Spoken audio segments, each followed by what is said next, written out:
نحمده ونستعينه ونستغفره ونعوذ بالله من شرور أنفسنا ومن سيئات أعمالنا. من يهد الله فلا مضل له ومن يضلله فلا هادي له. ونشهد أن لا إله إلا الله وحده لا شريك له. ونشهد أن سيدنا وحبيبنا ومولانا محمدا عبده ورسوله الذي أرسله بالحق بشيرا ونذيرا وداعيا إلى الله بإذنه وسراجا منيرا. فقد قال الله تعالى في كلامه المجيد وفرقانه الحميد: أعوذ بالله من الشيطان الرجيم. بسم الله الرحمن الرحيم. إن الله وملائكته يصلون على النبي يا أيها الذين آمنوا صلوا عليه وسلموا تسليما. اللهم ربنا ظلمنا أنفسنا وإن لم تغفر لنا وترحمنا لنكونن من الخاسرين. أي الله تعالى ইসলামী সমাজ কল্যাণ পরিষদ কর্তৃক আয়োজিত 5 দিন ব্যাপী তাফসীরুল কোরআন মাহফিল চট্টগ্রামের এই প্যারেড ময়দানে প্রথম দিনে হাজার হাজার মুসলমান নরনারী কয়েকবার দরুদ ও সালাম পড়ে তোমার দরবারে হাত তুলেছি। মেহেরবানি করে দরুদ ও সালাম টুকুন সোনার মদিনায় নবী পাকের রওজা মোবারকে পৌঁছে দাও। तमाम পৃথিবীর মাটির নিচে যত মুমিন মুমিনাত শুয়ে আছেন তাদের আরওয়ার পরে সওয়াব পৌঁছে দাও। আয় আল্লাহ তাআলা, এই মাহফিলের আয়োজন যারা করেছেন আর শোনার জন্য যারা এসেছেন, কিয়ামতের দিন মুসিবতের সময় এই মাহফিল আমাদের সকলের জন্য নাজাতের ওসিলা বানিয়ে দিও আল্লাহ রাব্বুল আলামিন। পূর্ণ 5 দিনের মাহফিল তোমার কুদরতি নিজাম দিয়ে তুমি গায়বী মদদ দিয়ে তুমি পরিচালিত করে দিও আল্লাহ। ইয়া রব करम तू अगर करे वो बात दे जुबां को जो दिल पर असर करे। रब्बना तक़ब्बल मिन्ना इन्नका अंतस समीउल अलीम व तुब अलैना इन्नका अंतत तव्वाबुर रहीम। सुब्हान रब्बिका रब्बिल इज्जति अम्मा यसिफून व सलामुन अलल मुरसलीन अल्हम्दुलिल्लाहि रब्बिल आलामीन। महान अल्लाह सुब्हानाहु व ताआलार दरबारे लाखों कोटी शुक्र आदाय करছি যে রব্বুল ইজ্জত ওয়াল জালাল দয়া করে চট্টগ্রাম ইসলামী সমাজ কল্যাণ পরিষদ কর্তৃক আয়োজিত 5 দিন ব্যাপী তাফসীরুল কোরআন মাহফিলের আজকের এই প্রথম দিবসে আমাদেরকে কোরআনে কারীম থেকে শোনার জন্য আসার বসার সুযোগ করে দিলেন। সেই মনিবের দরবারে আমরা বিনীতভাবে শুকরগুজার হচ্ছি, আমরা শুকরিয়া আদায় করছি। আমরা হৃদয়ের সবটুকুন আবেগ উজাড় করে দিয়ে আমরা আল্লাহ পাকের শুকর করছি, আলহামদুলিল্লাহ। মোহাব্বতের সাথে জোরে সোরে সবাই পড়েন আলহামদুলিল্লাহ। রব্বানা লাকাল হামদ হামদান কাসীরান তাইয়িবান মুবারাকান ফীহি। আল্লাহ পাকের দরবারে আমরা শুকরিয়া আদায় করছি যে চট্টগ্রাম তাফসীরুল কোরআন মাহফিল বিগত 18 বছর, এবার 19 পড়লো নাকি? হ্যাঁ 19। 19তম বছর আমার হিসাবে, এবার 19তম বছর পালিত হচ্ছে। মহাকালের তুলনায় 19টি বছর কিছুই না, কিন্তু কোরআনে কারিমের বরকতে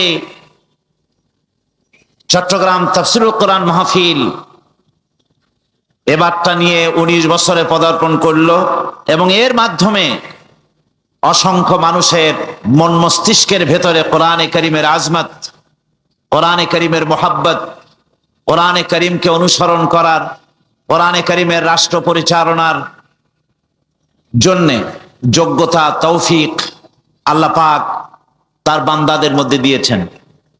এবং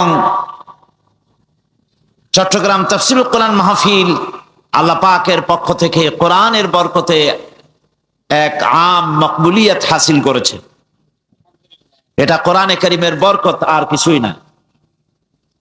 আমরা কোরআনে কারিমের আলোচনা শুনতে এসেছি আজকে এমন এক সময় যখন গোটা পৃথিবী, গোটা বিশ্বে মুসলমানরা সবচেয়ে বেশি নির্যাতিত, গোটা বিশ্বের মুসলমানেরা সবচেয়ে বেশি নির্যাতিত, নিগৃহীত।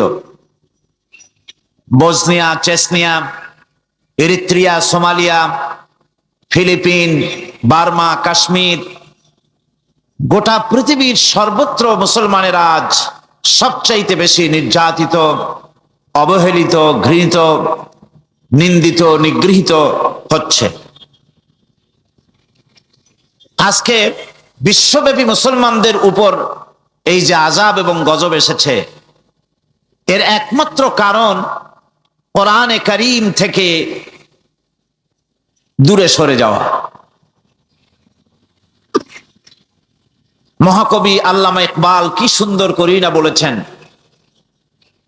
वो जमाना में मुअज़्ज़ज़ थे मुसलमान होकर, वो जमाना में मुअज़्ज़ज़ थे मुसलमान होकर, और तुम खार बने हो तारिके कुरान होकर। সে যুগে তো মুসলমানেরা কোরআনকে সম্মান করার কারণেই তাদের মর্যাদা বেড়েছিল, বিশ্বব্যাপী তাদের বিজয় কেতন উড়েছিল, গোটা বিশ্বের অর্ধেকটা পৃথিবী তাদের করতলগত হয়েছিল, দুনিয়া তাদেরকে সালাম করত, সম্মান করত। আর আজ যদি আমরা বেইজ্জত হয়ে থাকি, লাঞ্ছিত হয়ে থাকি, তাহলে তার একমাত্র কারণ হচ্ছে কোরআনে কারীমের মূল শিক্ষা থেকে দূরে সরে যাওয়া। এ কারণেই আজ আমাদের উপরে আযাব এবং গজব এসেছে।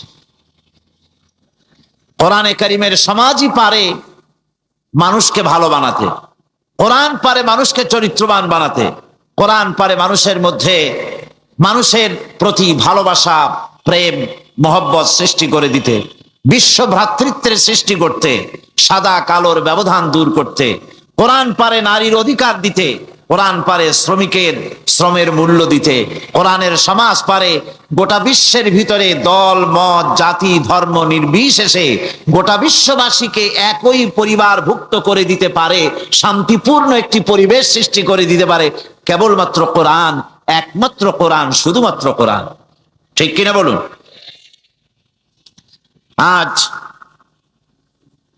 আজ থেকে দুদিন আগে বাংলাদেশ তার স্বাধীনতার রজত জয়ন্তী উদযাপন করলো। স্বাধীনতার 25টি বছর আমরা অতিক্রান্ত করলাম, 25 বছরে পদার্পণ হলো, এর রজত জয়ন্তী উদযাপিত হলো। একটি দেশ তার পতাকার পরিবর্তন এবং সে দেশের নামের পরিবর্তনে দেশের জনগণের ভাগ্য বদলায় না। আমি আবার বলছি, একটি দেশের পতাকার পরিবর্তন এবং সে দেশের নামের পরিবর্তনে দেশের জনগণের ভাগ্য বদলায় না। যতক্ষণ পর্যন্ত কোরআনের শাসন প্রতিষ্ঠিত না হবে, ততক্ষণ পর্যন্ত দেশ এবং জাতির ভাগ্যের কোনো পরিবর্তন ঘটবে না। বিগত 25 বছরে আমরা কি পেলাম তা খতিয়ে দেখার প্রয়োজন রয়েছে। স্বাধীনতা অর্জন করা যত কঠিন, স্বাধীনতার সার্বভৌমত্বকে টিকিয়ে রাখা তার থেকেও বেশি কঠিন। বিগত বছরগুলিতে জাতি কি পেল? স্বাধীনতার 25 বছর এ জাতি এ দেশ পেল কি? আমি যা হিসাব করেছি তা হিসাব করে আমি যে সিদ্ধান্তে পৌঁছেছি, দেখুন আপনারা তার সাথে একমত হতে পারেন কিনা। আমার মনে হয় বিগত 25 বছরে আমরা যা পেয়েছি, তাহলে দেশে অসংখ্য হাইজাকার পেয়েছি, অসংখ্য সন্ত্রাসী পেয়েছি, মুনাফাখোর পেয়েছি, চোরাকারবারি পেয়েছি, চোর পেয়েছি, ডাকাত পেয়েছি, লুটেরা পেয়েছি, নারী হত্যাকারী পেয়েছি, অগ্নিসংযোগকারী পেয়েছি, আর গোটা দেশের সমস্ত বিশ্ববিদ্যালয়গুলিকে রণাঙ্গন হতে দেখেছি। কলেজগুলি, বিশ্ববিদ্যালয়গুলি আজ রীতিমতো এক রণাঙ্গন, মিনি ক্যান্টনমেন্টে পরিণত হয়েছে। শান্তি আজ কোথাও নাই। তাই আমি বলি, আমার মনে হয় যেন শান্তি কোনো এক ব্যক্তির নাম ছিল। বেচারা শান্তি মরেছে, ওর বাবাও মরেছে, ওর মায়েরও কুলখানি আর 40 সব শেষ হয়ে গেছে। এখন আর শান্তির বাড়িতে বাতি জ্বালাবার মতো কেউ নাই।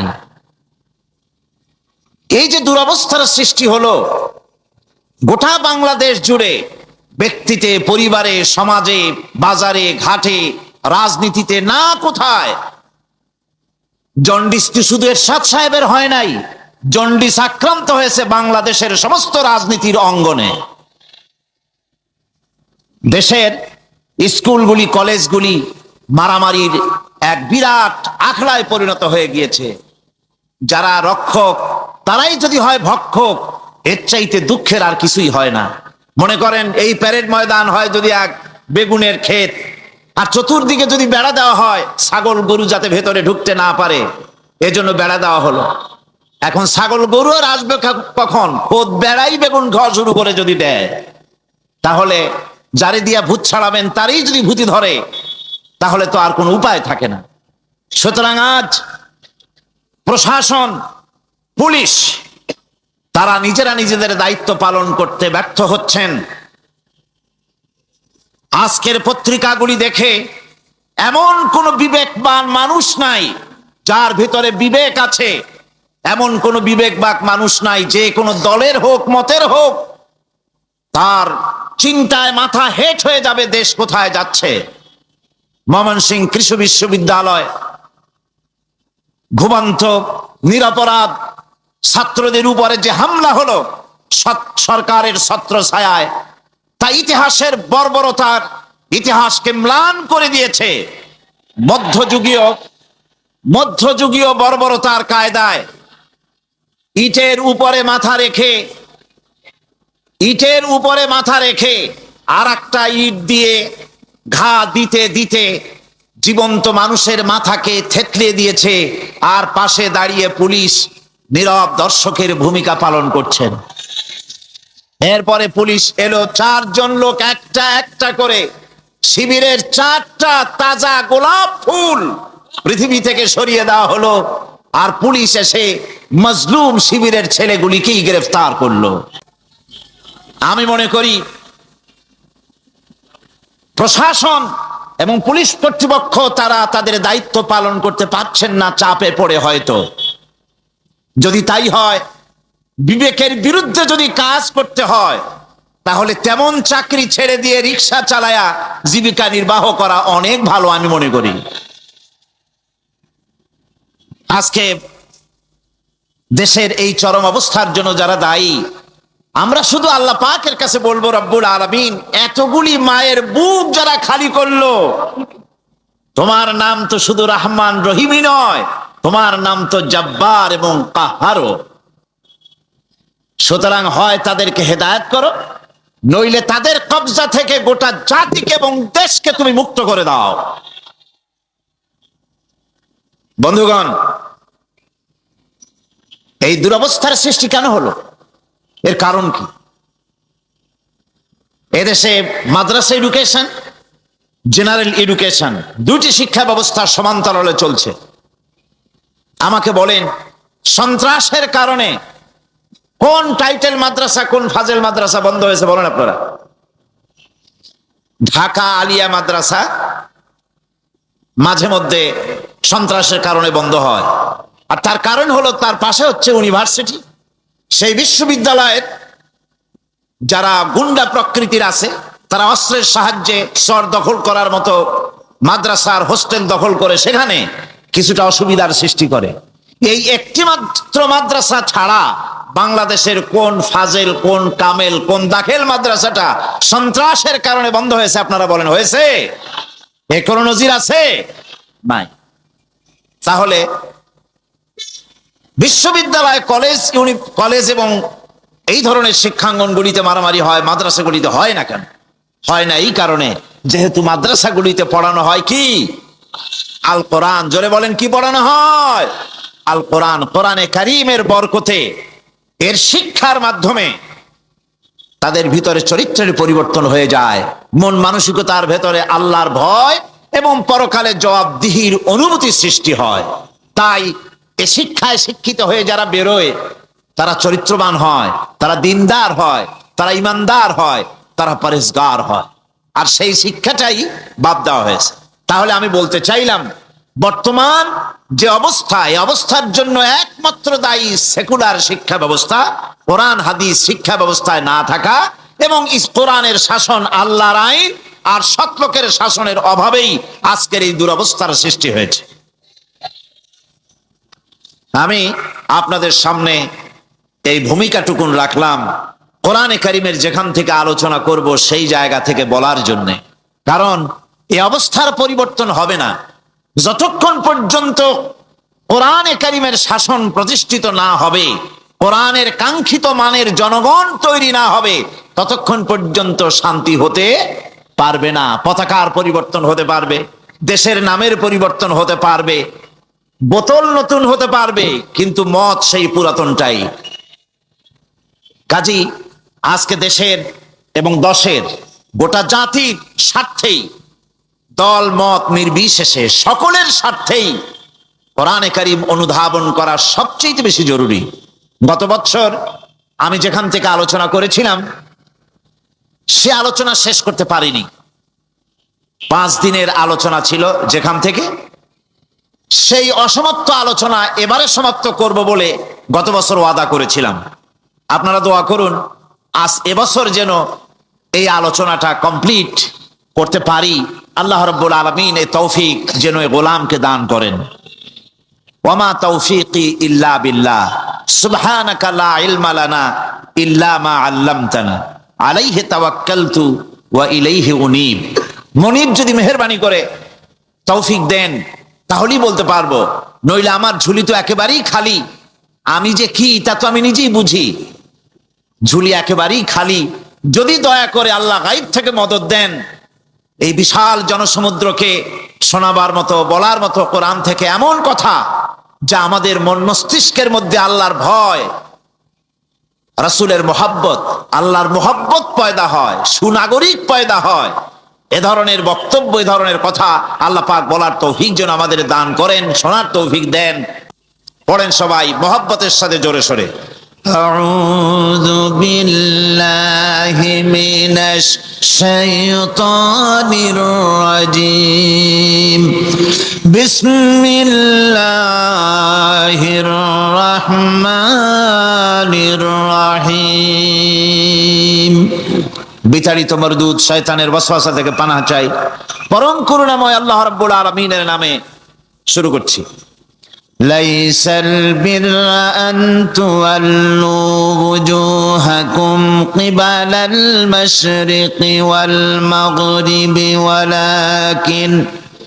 ولكن البر من آمن بالله واليوم الآخر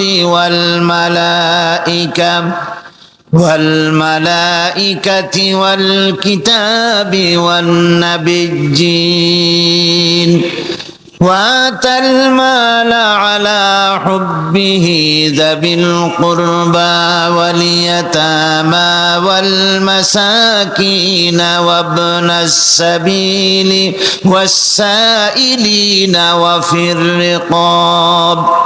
وفي الرقاب وقام الصلاة وآتى الزكاة والموفون بعهدهم إذا عاهدوا والصابرين في البأساء والضراء وحين البأس أولئك الذين صدقوا وأولئك هم المتقون صدق الله العظيم আল্লাহ রাব্বুল আলামিন বলছেন যে পূর্ব এবং পশ্চিমে মুখ ঘোরানোটাই প্রকৃত পুণ্যের কাজ নয়। প্রকৃত সৎ কাজ এবং পুণ্য কাজ হচ্ছে আল্লাহর প্রতি ঈমান, পরকালের উপর ঈমান, কিতাব এবং ফেরেশতার প্রতি ঈমান এবং নবীদের প্রতি ঈমান।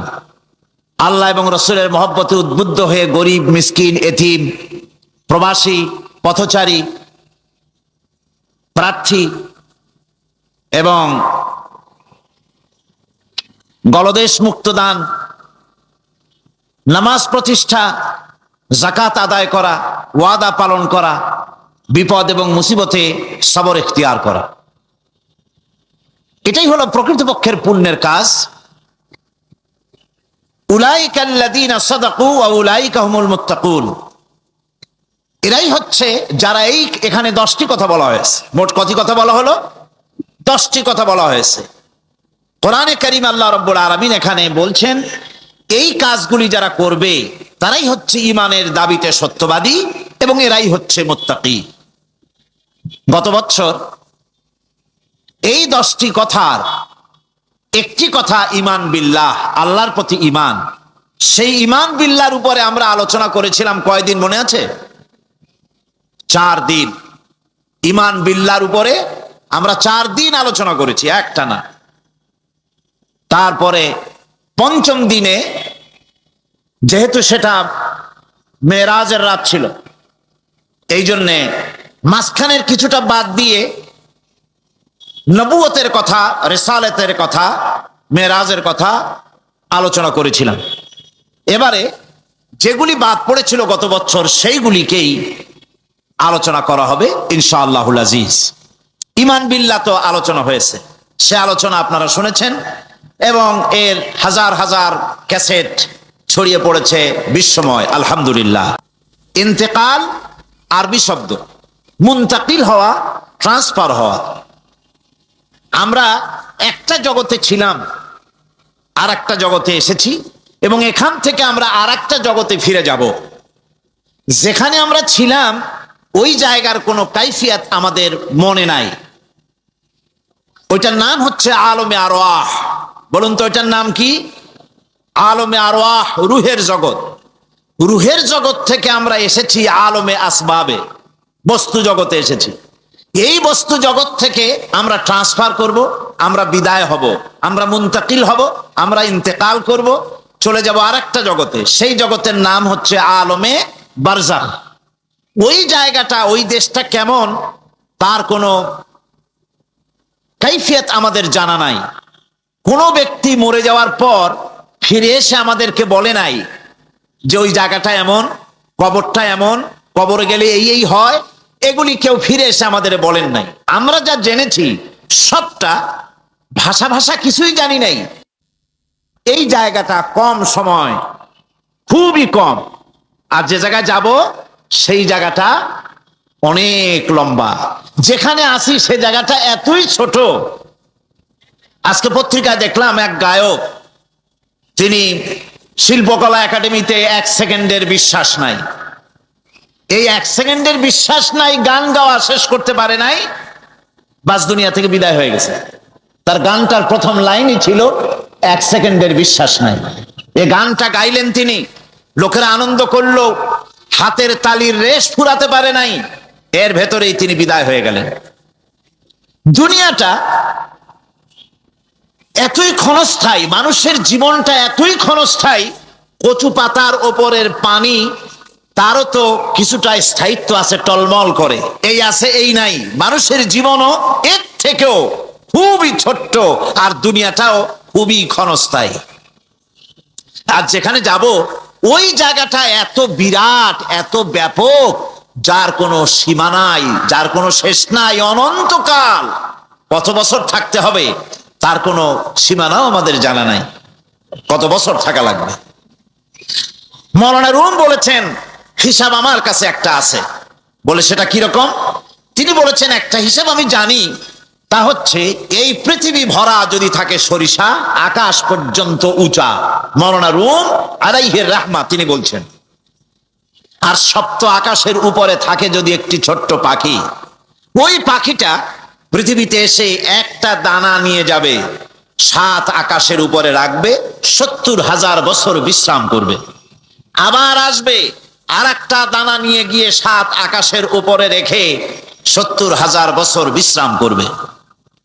মৌলানা রুম বলেন এমনি করে ওই পাখিটি 70,000 বছরের বিরতিতে একটা একটা দানা নিতে নিতে তাম পৃথিবীর সমস্ত দানাগুলি যদি 7 আকাশের উপরে নেওয়া হয়েও যায়, তবুও আল্লাহ রব্বুল আলামিন মানুষের জন্য যে পরকালের জীবন তৈরি করেছেন সেই জীবনের শেষ হবে না।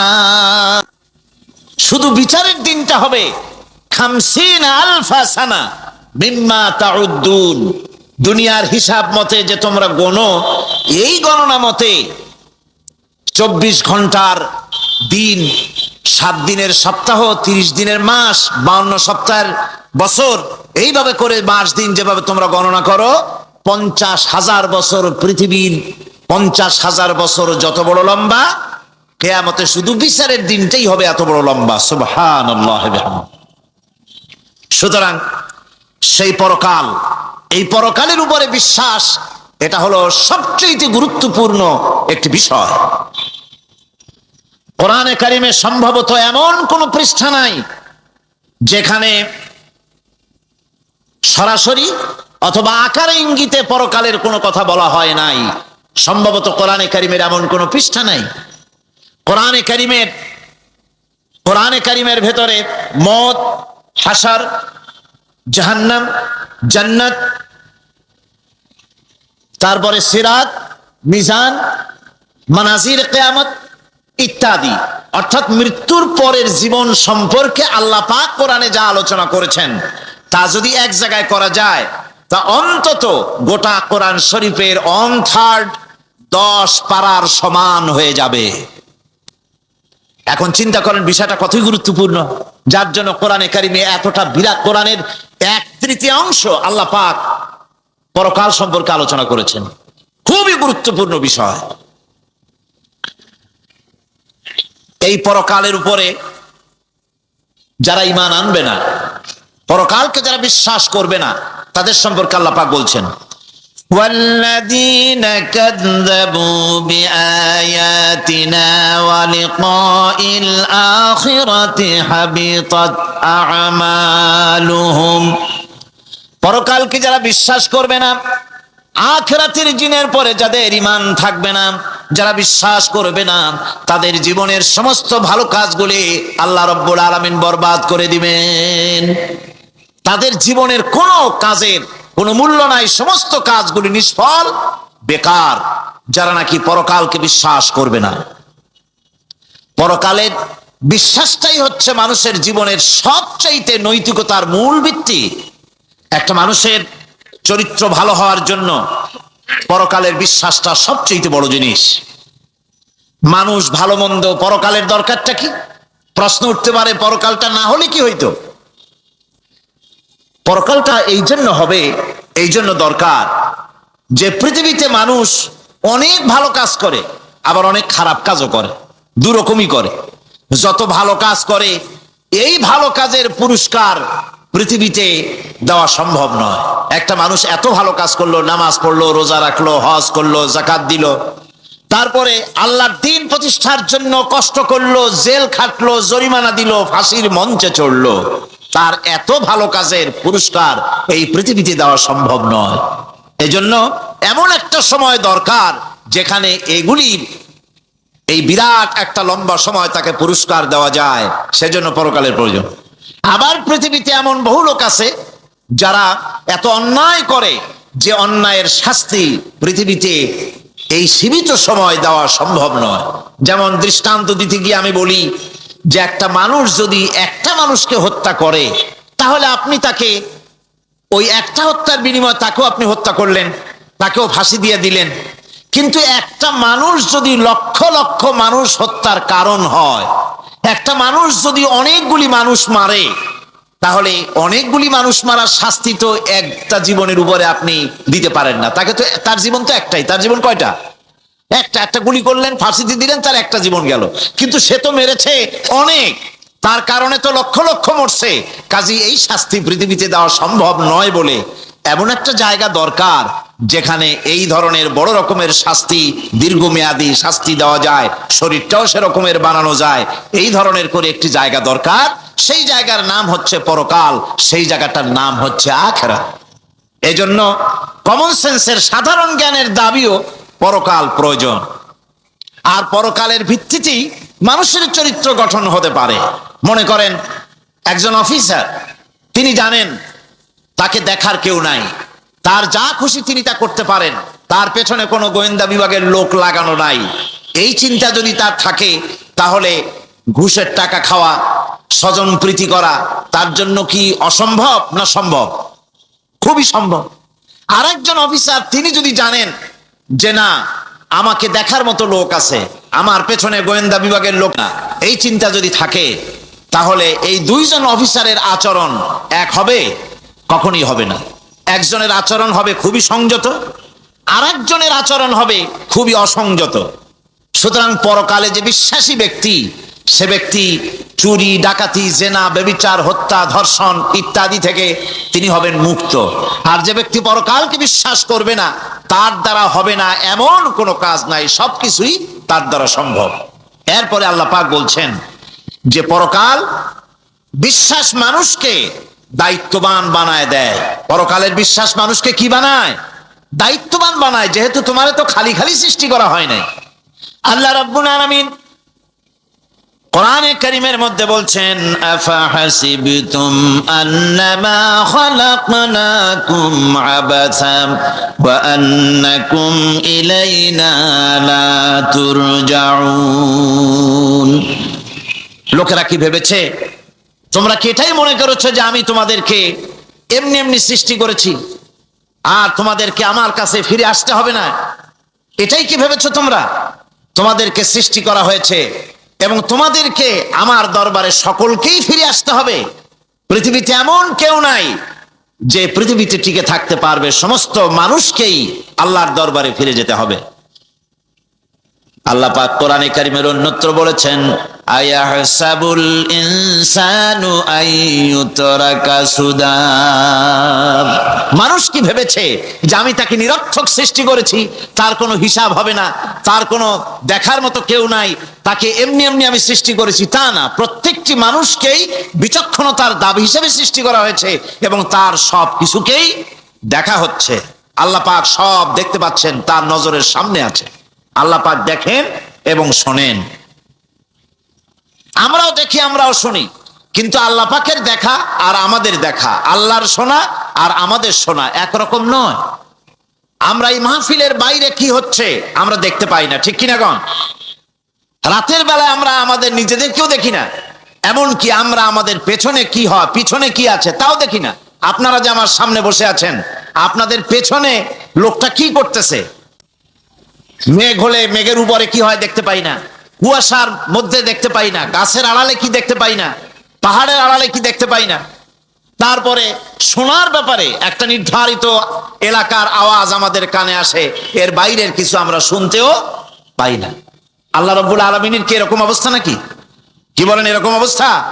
আল্লাহ সব দেখতে পান, সব শুনতে পান, এমন তার চোখের সামনে কোন অবস্ট্রাকশন নাই, তার চোখের সামনে কোনো জিনিস অন্তরায় হয়ে দাঁড়াতে পারে না। কেউ কোনো জিনিস তার চোখের সামনে বাধার সৃষ্টি হতে পারে না, তাকে কেউ দেখতে পারে না, কিন্তু তিনি সবাইকে দেখতে পান। লা তুদরিকুহুল আবসার, কোন দৃষ্টি শক্তি তাকে দেখতে পাবে না, সমস্ত দৃষ্টি শক্তিকে তিনি দেখবেন, কিন্তু তাকে কেউ দেখতে পারবে না। সুবহানাল্লাহি ওয়া বিহামদিহি। সুতরাং তিনি সব দেখেন এবং সবই শোনেন।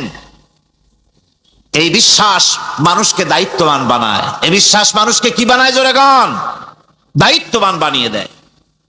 আল্লাহ রাব্বুল আলামিন বলছেন, আয়াহসাবু আল্লান ইয়াকদিরা আলাইহি আহাদ ইয়াকুলু আহলাকতু মালান লুবাদা আয়াহসাবু আন লাম ইয়ারাহু আহাদ। মানুষ কি ধারণা করেছে তার উপরে কারো কোনো ক্ষমতা চলবে না? সে বলে আমি অনেক ব্যয় করেছি, আর সে ভেবেছে তাকে দেখার মতো কেউ নাই। আল্লাহ পাক বলেন দেখার জন্য অবশ্যই একজন আছেন, তিনি হচ্ছেন আল্লাহ রাব্বুল আলামিন। কোন পাথরের সাথে লাগানো, বালু কণার সঙ্গে লাগানো ছোট্ট একটি পোকা, যা মাইক্রোস্কোপ যন্ত্র ছাড়া দেখা যায় না, এমন ছোট্ট পোকাটিও যদি চিৎকার মারে ক্ষুধার যন্ত্রণায় বা পেটের যন্ত্রণায় বা কষ্টে পড়ে কোনো চিৎকার যদি মারে, সমুদ্রের কেউ শোনার কথা নয়, জমিনের উপরে কেউ শোনার কথা নয়, অন্তরিক্ষের কারো শোনার কথা নয়। আল্লাহ রাব্বুল আলামিন বলেন সেই ক্ষীণ আওয়াজটুকুনো তোমার আল্লাহ পাক শুনতে পান। সব তিনি শুনতে পান এবং দেখতে পান, তার চোখের সামনে সব রয়েছে। সুতরাং আসল কথা হচ্ছে মানুষেরা পরকালের চাইতে দুনিয়ার গুরুত্ব দেয় বেশি। বাল তুসিরুনাল হায়াতাদ দুনিয়া ওয়াল আখিরাতু খায়রুন ওয়া আবকা। তোমরা পার্থিব জীবনকে অগ্রাধিকার দিয়েছো, আর পরকাল হচ্ছে উত্তম এবং স্থায়ী। পরকাল হচ্ছে উত্তম। পৃথিবী একটা নিকৃষ্ট জায়গা, একটা ছোট্ট জায়গা পৃথিবী। এটার আরবি হচ্ছে কি বলুন তো? পৃথিবীর আরবি কি? দুনিয়া। এটাকে দুনিয়া, দুনিয়া শব্দটা এসেছে আদনা শব্দ থেকে, তুচ্ছ, নিকৃষ্ট, এটার কোনো দাম নাই। আর এই জন্য হাদিস শরীফে এসেছে যে এই পৃথিবীর মূল্য যদি আল্লাহর কাছে মশার ডানা তুল্য যদি হতো, তাহলে কাফেরকে এক ঢোক পানি আল্লাহ পাক গিলতে দিতেন না। আল্লাহর দৃষ্টান্তটা, হাদিস শরীফের দৃষ্টান্তটা লক্ষ্য করেছেন? এই পৃথিবীর মূল্য যদি একটা মশার ডানার তুল্য যদি হতো, আপনাকে কেউ যদি 1,00,000 মশার ডানা যদি কেউ আপনাকে জোগাড় করে দেয়, আপনি আগ্রহ আছে কেনার নাকি? 4 আনা দিয়েও 4 পয়সা দিয়েও আপনারা কেউ কিনবেন না, যেহেতু মশার ডানা 10 কোটি ডানা আনি জোগাড় করে দেন, নদী পর্বটা কি? কাজী দৃষ্টান্তটা লক্ষ্য করুন যে এই পৃথিবীর মূল্য যদি আল্লাহ পাকের কাছে একটা মশার ডানার তুল্য যদি হতো, তাহলে আল্লাহ রাব্বুল আলামিন কাফেরকে এক ঢোক পানি গিলতে দিতেন না। তার মানে এটার কোনো দাম নাই। তো যেটার দাম নাই সেটার দাম আমরা খুব বেশি দিয়েছি। আর পরকাল হচ্ছে স্থায়ী, চিরস্থায়ী জায়গা। সেই চিরস্থায়ী জায়গার আমরা মূল্য দেই নাই। যেমন আমরা দেহের মূল্যটা বেশি দেই, আত্মার মূল্যটা কম দেই। দেহটারে সাজাই বেশি। এই দেহটার জন্য দেখছেন অবস্থা, শীতকালে কত ক্রিম মাখে, পায়ে ভ্যাসলিন মাখে, মুখে ক্রিম মাখে, হাতে জেলি মাখে, তারপরে ঠোঁটে আরো কিছু মাখে, এরপরে এতগুলি মাইখা তারপরে জামা কাপড় সেন্ট আতর কত কিছু সমানে মাখতে থাকে শরীরের জন্য, এত যত্ন। তারপরে ভুরি ভোজন পাইকারি দরে খায়, জনমের মতো খায়, খাওয়ার চোটে পেট যায় একদিক, পাছা যায় আর একদিক, মাথা যায় আর একদিক, আস্তে আস্তে দুমবার সাইজ হয়ে যায় মানুষের বডিটা। যেই শরীরটার কোনো দাম নাই, কোনো মূল্য নাই। আপনারা সত্য করে বলেন, দামটা কার? শরীরের দেহের দাম বেশি না আত্মার দাম বেশি? কোনটা কোনটার দাম? কার দাম? আত্মাটার দাম বেশি। এটা মুখ দিয়ে বললেন, কিন্তু আসলে মনের কথা হইলে আত্মারে আপনারা কিছু খাইতে দিতেন। আত্মাকে তো কিছু খেতে দেওয়া হয় না। দেহটারই আত্মাটার দাম যদি বেশি না হবে, মানুষ মরে গেলে পরে যায়টা কি? চোখ আছে, কান আছে, মুখ আছে, হাত আছে, পা আছে, সবই তো রয়ে গেল। গেলটা কি? কি যাওয়ার কারণে? প্রাণের সন্তান, কলিজার টুকরা সন্তান বলে মা, বাবার কাছে আমার যেতে ভয় করে। ছোট্ট বাচ্চা বাবার কাছে যেতে চায় না, প্রাণী দিকা স্ত্রীও যেতে চায় না, মা বাবা আত্মীয় স্বজন সবাই বলে তাড়াতাড়ি বিদায় করো, তাড়াতাড়ি বিদায় করো। কি যাওয়ার জন্য? কি ছিল মূল্যবান জিনিস, আর ওইটা যাওয়ার জন্যই পরিণতি হলো, সেটার নাম হলো রুহু। যে আত্মাটার বেশি মূল্য, সেইটার মূল্য মানুষেরা দেয় না। এই আত্মাটা কি জিনিস? আল্লাহ পাক নবীর কাছে প্রশ্ন করা হয়েছে রূহ সম্পর্কে, আল্লাহ তার জবাব দিয়েছেন, ওয়াইয়াস আলুনাকা আনির রূহ কুলির রূহু মিন আমরি রাব্বি। নবী হে, আপনাকে প্রশ্ন করা হয় রূহ কি জিনিস, আপনি বলুন এটি হচ্ছে আল্লাহর হুকুম। আল্লাহর একটা হুকুম মানুষের ভিতরে কাজ করে, এটা এতই গুরুত্বপূর্ণ, ওটা থাকলে আমরা বাঁচি, ওটা না থাকলে আমরা মরে যাই। এখন যেটার গুরুত্ব বেশি সেটাকে খাইতে দেই না, সেটার জন্য কোনো যত্ন নাই, খোঁজ নাই, খবর নাই। সকালবেলায় ব্রেকফাস্ট, নাস্তা, লাঞ্চ, ডিনার, বিকালের চা, ফল ফলারি, কোনো জিনিসের অভাব নাই, সমানে খায় আর সমানে শরীরটারে বাঁচায়। আর যেটার কারণে বডিটা বাঁচে তার কোনো খোঁজ খবর নাই, ওটারও কিছু খাবার দিতে হবে। ওটারে কি খাওয়াবেন? ওটাই কি ফুলকপি খাবে? শীতের দিনে লাল শাক খাবে? লট্টা মাছ খাবে নাকি? খাবে না। রূপচান্দাও খাবে না। শীতকালের ভাপা পিঠাও না, ধুপি পিঠা কি কন আপনারা, এগুলোও খাবেন। সুতরাং এই যে শরীর, আপনার আত্মাটা, ওরে খাইতে দিবেন কি? ও কচু খায় না, মূলাও খায় না, দুধও খায় না, পনিরও খায় না, ঘিও খায় না, মাছ গোশতও খায় না। যেহেতু এই আত্মাটা এসেছে রুহের জগৎ থেকে, তাই ওর খাদ্য এই পৃথিবীতে বানানো হয় নাই।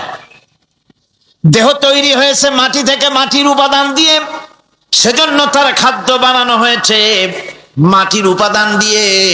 আর আত্মা যেহেতু এসেছে আল্লাহর কাছের থেকে, রুহের জগৎ থেকে, সেজন্য আল্লাহ রাব্বুল আলামিন আত্মার খাদ্য পাঠিয়েছেন লৌহ মাহফুজ থেকে। খাদ্যের নাম হচ্ছে তেলাওয়াতে কোরআন, তেলাওয়াতে কোরআন। কোরআনে কারীম তেলাওয়াতে আত্মার সমৃদ্ধি হতো। কোরআনে কারীমের তেলাওয়াত, অনুধাবন, এর দ্বারা আত্মার সমৃদ্ধি হতো। যেহেতু কোরআন হচ্ছে রুহের খোরাক, সেই খোরাক দেওয়া হচ্ছে না তাকে। কাজে আমি বলতেছিলাম যে যে জিনিসের মূল্য বেশি আমরা তার মূল্য দিতে জানি না, যেটার মূল্য কম সেটার মূল্য দেই বেশি। অনুরূপ ভাবে এই পৃথিবীর কোনো দাম নাই, আল্লাহ পাক বলছেন, সেই জিনিসটার মূল্য আমরা বেশি দিলাম, আর পরকালের চিন্তা আমাদের দিল থেকে উবে গেল। এজন্য আল্লাহ রাব্বুল আলামিন বলেন, ইন্নাল্লাযীনা লা ইউমিনুনা বিল আখিরাতি যায়্যান্না লাহুম আ'মালাহুম ফাহুম ইয়ামাহুন। যারা পরকালের প্রতি ঈমান আনে না, পরকালকে যারা বিশ্বাস করে না, তাদের ক্রিয়াকাণ্ডকে তাদের কাছে চিত্তাকর্ষক বানায় দেওয়া হয়, আর এভাবে তারা পথভ্রষ্ট হয়ে যায়।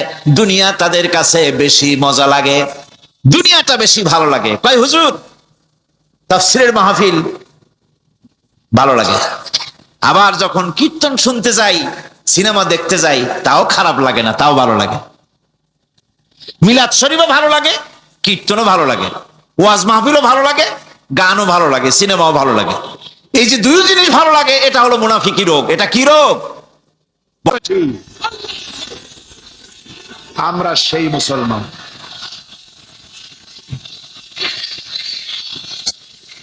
একটুখানি জিকির করেন, লা ইলাহা ইল্লাল্লাহ, লা ইলাহা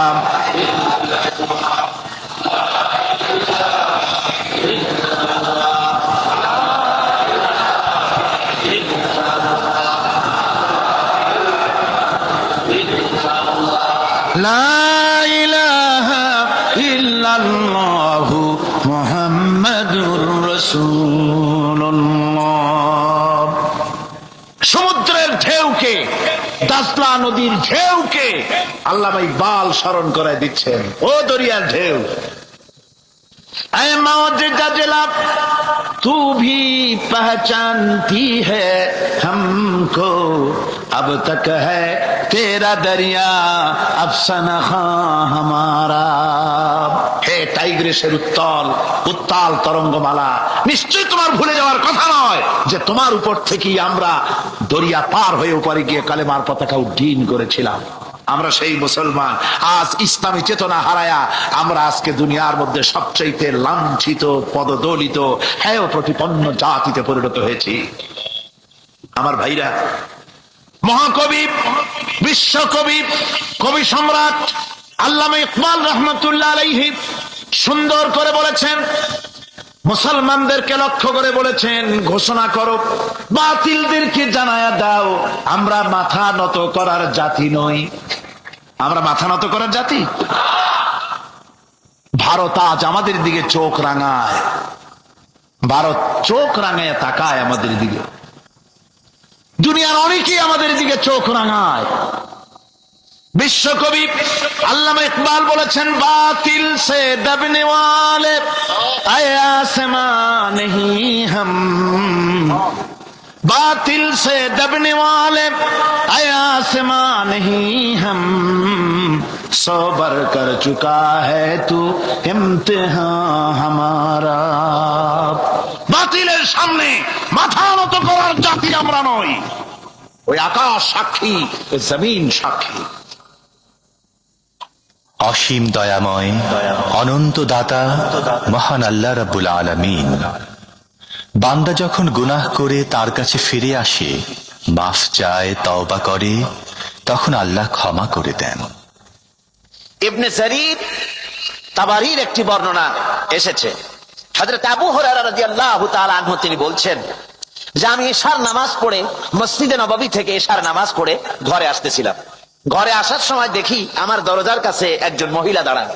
সে আমাকে সালাম বলল, আমি তাকে তার সালামের জবাব দিয়ে ঘরের মধ্যে প্রবেশ করলাম। কিছুক্ষণ পরে মহিলা দরজায় নক করলেন। আমি দরজা খুলে জিজ্ঞেস করলাম, কি চাও?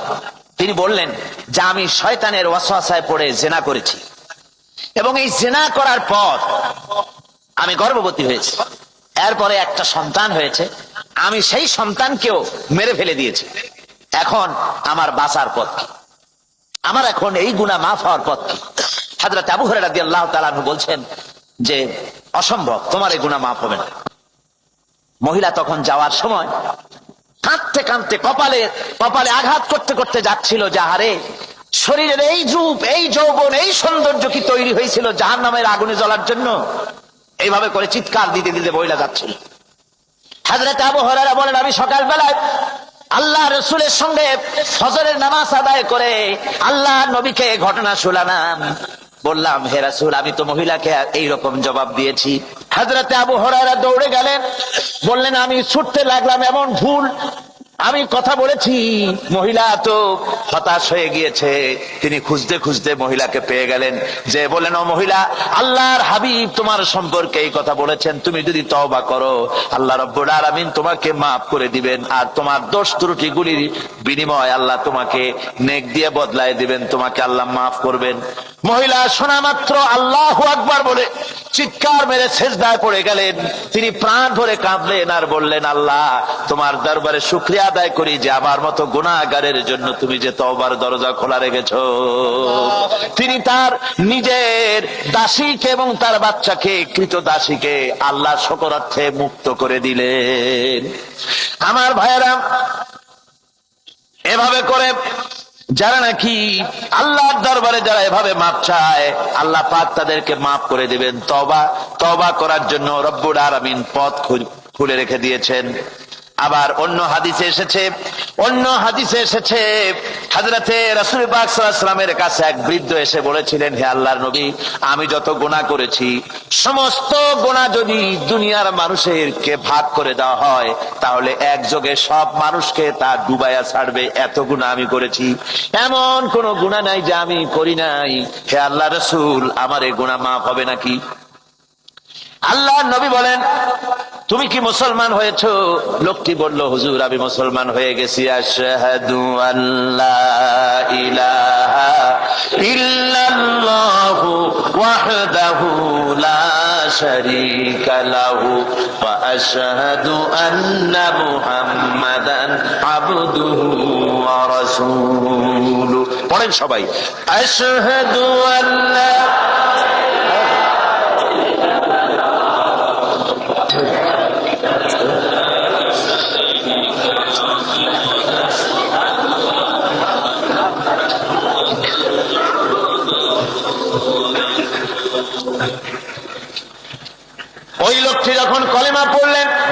মুসলমান হয়েছি। আল্লাহ নবী বলেন, শোনো, আল্লাহর বান্দা, তুমি যখন কলেমা পড়েছো, তোমার পেছনের তামাম জিন্দেগির সমস্ত গুনাহ খাতা আল্লাহ রব্বুল আলামিন মাফ করে দিয়েছেন। শুধু মাফ করেন নাই, আরো কি করেছেন? وَيُبَدِّلُ اللَّهُ سَيِّئَاتِهِمْ حَسَنَاتٍ। দোষ ত্রুটি তোমার যা আছে, যে ব্যক্তি তওবা করে আল্লাহর পথে চলে, নেক আমল করে, পেছনের জীবনের দোষ ত্রুটি যা করেছেন সবগুলির বদলে আল্লাহ রব্বুল আলামিন নেকি লিখে দিবেন। জোরে বলেন সুবহানাল্লাহ। তার মানে কি? তার মানে হচ্ছে, জীবনে যত অপরাধ করেছিল, তওবা করে যখন ভালো কাজ করবে, আর পেছনের কথাগুলি যখন মনে করবে গভীর রাত্রে, আল্লাহ আমি এই ধরনের পাপ করেছিলাম, চুরি করেছি, ডাকাতি করেছি, জেনা করেছি, মদ খেয়েছি, মিথ্যা কথা বলেছি, এই সব কথা বলে যত অনুশোচনা করবে আর অনুতপ্ত হবে, চোখ দিয়া যত পানি পড়বে, নতুন নতুন করে তার আমল নামায় আল্লাহ নেকি লিখতে থাকবেন। জোরে বলেন সুবহানাল্লাহ। রব্বুল আলামিন তার বান্দাকে এত ভালোবাসেন, একজন সাহাবী কতগুলি পাখির বাচ্চা নিয়ে রাসূলের কাছে হাজির হয়েছেন। আল্লাহর নবী বলেন, এই পাখির বাচ্চাগুলি আনলা কেন? সাহাবী বলেন, হুজুর, এই পাখির বাসাটা ভেঙে গিয়েছিল, বাচ্চাগুলি যখন ধরলাম, ওর মা আমার মাথার উপরে ঠোকরাতে লাগলো, সে নিজের জীবনের মায়াকে উপেক্ষা করে বাচ্চাগুলিকে হেফাজত করার জন্য আমার উপরে ঝাঁপিয়ে পড়লো। আমি নিয়ে এসেছি এখানে, এই দেখুন ঘরের মধ্যে ঢুকেছে, এখানে ওই পাখিটা এসেছে। আমি রাসূলকে দেখাতে এলাম প্রাণী জগতে মায়ের সন্তানের প্রতি কত মায়া, সেটা দেখাতে এলাম। আল্লাহর নবী বলেন, ও সাহাবী, প্রাণী জগতে সন্তানের প্রতি মায়ের কতটুকু মহব্বত, তুমি তাই আমাকে দেখাতে এসেছো। শোনো, এই প্রাণী জগতে সন্তানের প্রতি মায়ের যত মহব্বত, তার চাইতে লক্ষ কোটি গুণে বেশি মহব্বত বান্দার প্রতি আল্লাহ রব্বুল আলামিনের। মহব্বতকে, করুণাকে, রহমতকে, ভালোবাসাকে 100 ভাগ করা হয়েছে। 100 ভাগ করে 99 ভাগ আল্লাহ নিজের কাছে রেখেছেন, আর একটা ভাগ তামাম পৃথিবীর প্রাণী জগতে আল্লাহ ছড়াই দিয়েছেন। একটা ভাগ দিয়েছেন সারা দুনিয়ায় প্রাণী জগতে। সেই একটা ভাগে এই শত সহস্র কোটি প্রাণীর মধ্যে যেটুকুন আমরা পাইছি, এতটুকুন মহব্বতে সন্তানের জন্য কলিজায়, সন্তানের কোনো অকল্যাণ হলে কলিজায় পানি থাকে না, সন্তানের কোনো অসুবিধা হলে বা মা বাপের কষ্ট হলে বা কারো কোনো কষ্ট হলে আমরা এই ধরনের আমাদের অবস্থা সৃষ্টি হয়ে যায়। এক ভাগ তামাম পৃথিবীর সমস্ত প্রাণী জগতে ছড়ায় দেওয়ার পর আমাদের অবস্থা যদি এই হয়, তাহলে 99 ভাগ রহমত যার কাছে, বান্দার প্রতি তার মহব্বত কতখানি। আমার বন্ধুগণ,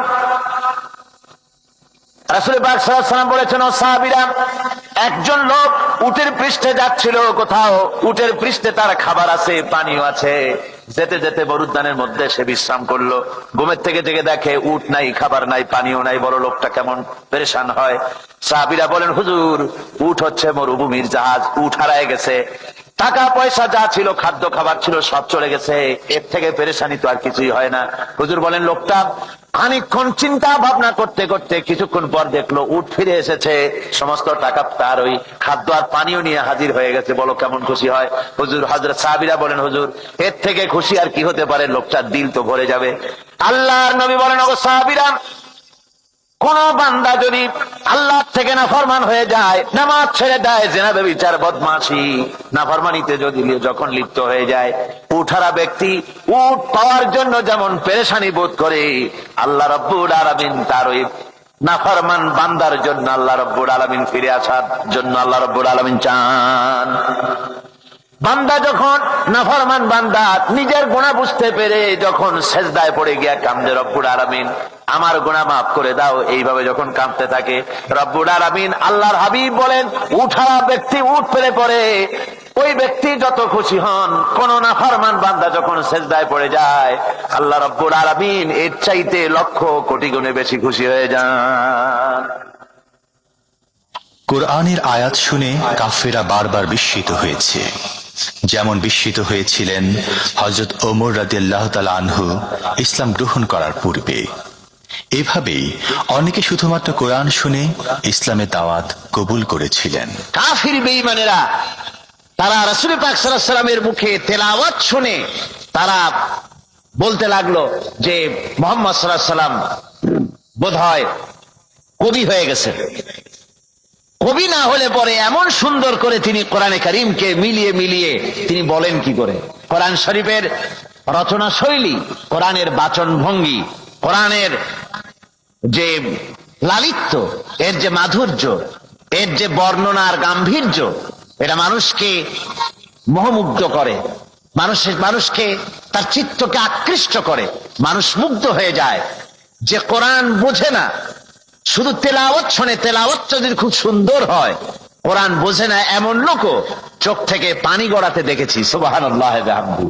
যেহেতু এটা আল্লাহর কালাম, তাই ওরা মনে করলো যে মুহাম্মদ সাল্লাল্লাহু আলাইহি ওয়াসাল্লাম কবি হয়ে গেছে।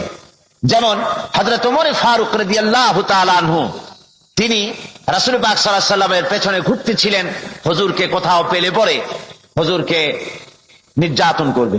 তিনি তখনও কুফরি হালতে ছিলেন। হযরত ওমর বলছেন যে আমি দেখলাম আল্লাহর নবী হারাম শরীফের ভিতরে প্রবেশ করে তিনি নামাজ পড়া শুরু করেছেন। আমি ভাবলাম নামাজটা শেষ হয়ে যাক, তারপরে যা হয় করব। পেছনে দাঁড়িয়ে আছি, শুনলাম তিনি পড়তেছেন, তেলাওয়াত করতেছেন। তেলাওয়াত শুনে শুনে আমি খুব অবাক হয়ে গেলাম।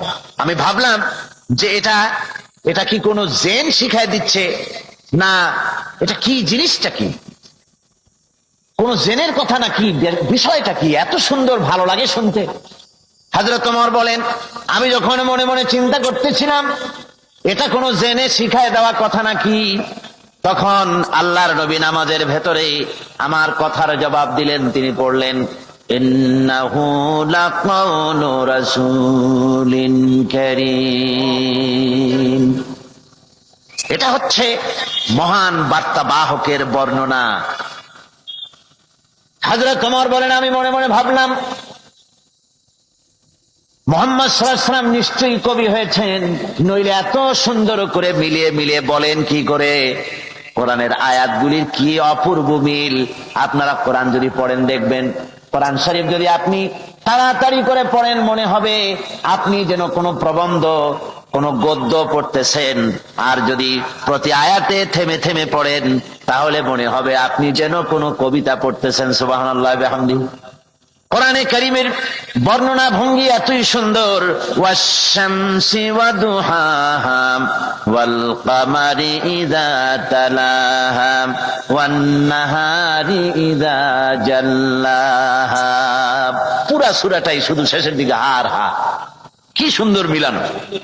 وثمود الذين جابوا الصخر بالواد وفرعون ذي الأوتاد الذين طغوا في البلاد।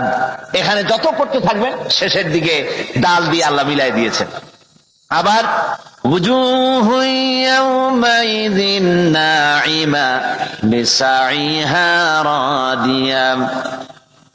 এখানে যতই আপনি সামনের দিকে অগ্রসর হতে থাকবেন ততই এইভাবে অপূর্ব মিল। আর রহমান আল্লামাল কুরআন খালাকাল ইনসান আল্লামাহুল বায়ান। বলেন না সবাই, এটা কি রোগ? মুনাফিকি রোগ। ইমানের স্বাদ যখন নষ্ট হয় তখন এই অবস্থার সৃষ্টি হয়। বিষাক্ত সাপ যখন মানুষকে দংশন করে, রাতের অন্ধকারে বিষাক্ত সাপে মানুষকে দংশন করেছে, ওঝা আনা হলো। ওঝা এসে সর্বপ্রথম টেস্ট করবে যে সাপটা কি বিষাক্ত না এমনি সাধারণ সাপে তাকে দংশন করেছে, সাপটা কি ধরনের। এটা টেস্ট করার জন্য সাপে কাটা রোগীর মুখে ওঝা মুখের মধ্যে খুব ঝাল মরিচ অথবা লবণ এটা দেয়। দিলে পরে সে যদি বলে পানি পানি লাগে, খুব ঝালওয়ালা মরিচ কিন্তু মুখে পানি পানি লাগে, বুঝতে হবে বিষাক্ত সাপে কামড়িয়েছে। আর যদি ঝালকে ঝাল বলে, লবণকে লবণ বলে, তিতকে তিতো বলে, তাহলে বোঝা যাবে বিষাক্ত সাপে কামড়ায় নাই। তো বিষাক্ত সাপের প্রধান আলামত হলো এই, বিষাক্ত সাপে যখন মানুষকে কাটে তখন তার প্রথম বিষক্রিয়া হচ্ছে তার রক্তকে জাম করে দেয় আর জিহ্বার স্বাদকে নষ্ট করে দেয়। এই পৃথিবীতে যত বিষাক্ত সাপ আছে সবচাইতে মারাত্মক আর বিষাক্ত সাপ হচ্ছে শয়তান। সবচাইতে বিষাক্ত সাপ কি? এই শয়তান যাকে ওয়াসওয়াসা দেয়, শয়তান যাকে দংশন করে, শয়তান যারে ফুটবল বানাতে পারে, সর্বপ্রথম তার ইমানের স্বাদ নষ্ট করে দেয়। তখন আখিরাত ভালো লাগে না, তখন মসজিদ ভালো লাগে না, তখন ওয়াজ মাহফিল ভালো লাগে না, তাফসির মাহফিল ভালো লাগে না, তখন সিনেমা পছন্দ হয়, গান পছন্দ হয়, মেলা পছন্দ হয়, সাংস্কৃতিক অনুষ্ঠান, নাচ, উল্টোপাল্টা কাম, এই সমস্ত পছন্দ হয়। আল্লাহর ইসলাম ভালো লাগে না, পছন্দ হয় না। আল্লাহ পাক বলেন, পরকালকে যারা অস্বীকার করে তাদের মনের তাদের জন্য এই দুনিয়াটাকেই তাদের সামনে চিত্তাকর্ষক, তাদের ক্রিয়াকাণ্ডকে চিত্তাকর্ষক করে দেওয়া হয়, আর এর ভেতরেই তারা পড়ে থাকে। ফলে এই সব পরকালে অবিশ্বাসী লোকগুলি অহংকারী হয়। তারা কি হয়? আল্লাহ পাক বলেন, ফাল্লাযীনা লা ইউমিনুনা বিল আখিরাতি কুলুবুহুম মুনকিরাতুন ওয়া হুম মুস্তাকবিরুন। পরকালের প্রতি যারা ঈমান আনে না, পরকালকে যারা বিশ্বাস করে না, তাদের মন সত্য কথাকে অস্বীকার করে, আর এই লোকগুলি অহংকারী হয়ে যায়, ধরাকে সরাক জ্ঞান করে। কি হনুরে এই অবস্থার সৃষ্টি হয়ে যায়। সে মনে করে যে পৃথিবী আমার, উলট পালট করে দে মা, লুটে পুটি খাই। পরকালে বিশ্বাস নাই, যা খুশি সে তখন তা করতে থাকে এবং অহংকারী হয়ে যায়। পরকালীন জীবনের অস্বীকৃতি আজকে নতুন কিছু নয়। আজও এক শ্রেণীর লোক আছে যারা বলে পরকাল বলে কিছুই নাই। আল্লাহ সম্পর্কে বলে দেয়ার ইজ নো গড, স্রষ্টা বলতে কিছু নাই। পরকালকেও বিশ্বাস করে না এমন লোক আমাদের দেশে আছে কিনা? কোন জোরে কোন আছে কিনা? যথেষ্ট তৈরি হয়েছে এবং বর্তমান সময় বেশি তৈরি হয়েছে। অতীতের কোন সময় ইসলাম আর মুসলিম সেন্টিমেন্ট এত আহত হয় নাই যত এই কয়েক বছরের মধ্যে হয়েছে, ঠিক কিনা? পরকালকে অস্বীকার করেছে, কোরআন শরীফকে আগাগোড়া সংশোধনের কথা বলেছে, আল্লাহকে মিথ্যাবাদী বলেছে। নাউজুবিল্লাহ পড়েন না কেন? নাউজুবিল্লাহি মিন যালিক। আল্লাহকে মিথ্যাবাদী বলা হয়েছে, কোরআনের সংশোধনের দাবি উঠেছে। মাদ্রাসার ভেতরে ডাকাত দুষ্ট পয়দা হয় বলা হচ্ছে। এভাবে করে তারা আল্লাহকে অস্বীকার করেছে, কোরআনকে অস্বীকার করেছে, পরকালকে অস্বীকার করছে। পরকালকে সেই অতীতের যুগের কাফেররাই অস্বীকার করে নাই, বর্তমান যুগেরও এক শ্রেণীর লোকেরা। তারা আবার মুসলমান নামধারী, নাম মুসলমানি নাম লাগানো আছে। ওয়ামা নাহনু বিমাবউসিন। তারা বলে এই দুনিয়ার জীবনটাই একমাত্র জীবন, এই দুনিয়ার জীবনই হলো একমাত্র জীবন, আমরা আর উঠবো না পরকালে। পরকাল বলে কিছুই নাই, পরকাল বলে কোনো জিনিস নাই, আমাদেরকে কিয়ামতে আল্লাহর দরবারে ওঠা লাগবে না। সুতরাং তারা ওমর খৈয়ামের মুরিদ হয়ে যায়। তারা বলতে থাকে, এই বেলা ভাই মদ খেয়ে নাও, কাল নিশীতের ভরসা কই, চাঁদনি জাগিবে যুগ যুগ ধরি, আমরা তোমার রবনা সই। যত পারো মদ খাও, নগদ যা পাও হাত পেতে নাও, বাকির খাতায় শূন্য থাক। দূরের বাদ্য কিলাপ শুনে মাঝখানে যে বেজায় ফাঁক।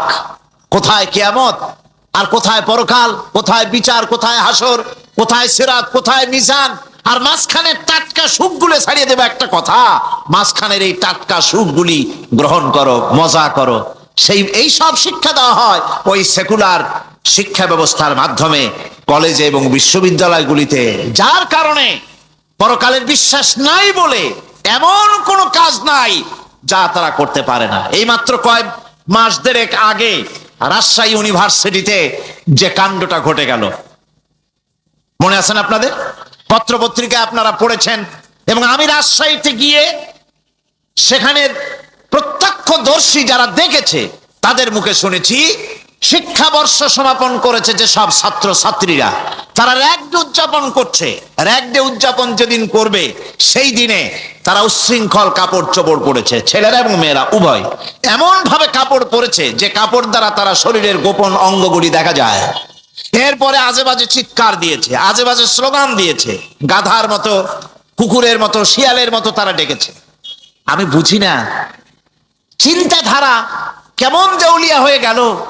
শিক্ষাবর্ষ বিশ্ববিদ্যালয়ের সর্বোচ্চ শিক্ষাঙ্গন থেকে লেখাপড়া শেষ করে বেরোচ্ছে, যাওয়ার সময় তারা বিশ্ববিদ্যালয় থেকে কুকুরের ডাক দিল, শিয়ালের ডাক দিল, ছাগলের ডাক দিল, কি প্রমাণ করতে চাইলো যে 16 বছর লেখাপড়া করে বিশ্ববিদ্যালয়ের অঙ্গন পেরিয়ে গোটা জাতির জন্য ছাগল হয়ে আমরা আবির্ভূত হচ্ছি, অথবা কুকুর গরুর ভূমিকায় আমরা আবির্ভূত হচ্ছি? নাউযুবিল্লাহি মিন যালিক। এরপরে মিছিল শেষ করলো, সন্ধ্যাবেলায় শুরু হলো সাংস্কৃতিক অনুষ্ঠান। বিদ্যুৎ কর্তৃপক্ষের সঙ্গে বোধহয় লাইন করা ছিল। সন্ধ্যা 7:30টার সময় মঞ্চ তৈরি আছে, গান হচ্ছে, আনন্দ ফুর্তির শেষ নাই। সামনে সব মেয়েরা বসা, যারা দিনের বেলা ওই ধরনের কাপড় চোপড় পরে ছেলেদেরকে উস্কায়েছে, ছেলেগুলিও তাদেরকে উস্কায়েছে। মাঝখানে তারা বসা, চতুর্দিকে ছেলেরা দাঁড়ানো। হঠাৎ করে লাইট বন্ধ হয়ে গেল, বিদ্যুৎ চলে গেল। এখন সাংস্কৃতিক অনুষ্ঠান কি কায়দায় হচ্ছে, কত প্রকার হচ্ছে, কিভাবে হচ্ছে? নাউযুবিল্লাহি মিন যালিক। পুলিশেরা বলেছে বিদ্যুৎ যখন এলো, মেয়েগুলিকে অনেক মেয়ে পাওয়া গেছে, কাপড় নাই, পেটিকোট নাই, উলঙ্গ। তাদেরকে ধরে ধরে উঠানো হয়েছে হোস্টেলে। পরের দিন সকালবেলায় মাঠ ভর্তি ভাঙা কাচের চুড়ি, ভ্যানিটি ব্যাগ, চশমা, কাপড় চোপড় ছিড়িয়ে ছড়িয়ে চতুর্দিকে পড়ে আছে। এই হলো শিক্ষা। নাউযুবিল্লাহি মিন যালিক। আমি কসম করে বলতে পারি, বিশ্ববিদ্যালয়ে যদি কোরআন শরীফের তাফসীর পড়ানো হতো, হাদিস শরীফ যদি পড়ানো হতো, কেউ কেউ বলবেন কোরআন হাদিস তো পড়ানো হয়, বিশ্ববিদ্যালয় কলেজে পড়ানো তো হয়। আমি তো জানি সিলেবাসে 10টা-5টা হাদিস আছে, 2-4 লাইন কোরআন শরীফ আছে, এর কোনো মানে নাই। মাদ্রাসায় যেমন পড়ানো হয় 30 পারা কোরআনের তাফসীর, রাসূল করিম সাল্লাল্লাহু আলাইহি ওয়াসাল্লামের হাদিস যেমন পড়ানো হয়, এইভাবে করে যদি বিশ্ববিদ্যালয়ে কোরআন হাদিস পড়ানো হতো, আল্লাহর কসম বাংলাদেশের বিশ্ববিদ্যালয়গুলি গোটা জাতিকে চোর, গুন্ডা, বদমাশ, ডাকাত উপহার দিত না, উপহার দিত শাহজালাল।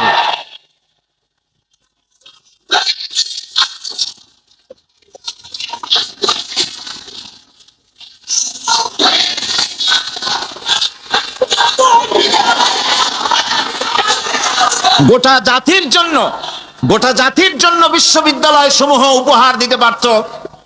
উপহার দিত শাহ মখদুম, শাহজালাল, খান জাহান আলী, উপহার দিতে পারত খাজা মঈনুদ্দিন চিশতি, উপহার দিতে পারত খালিদ বিন ওলীদ, উপহার দিত সালাউদ্দিন আইয়ুবী।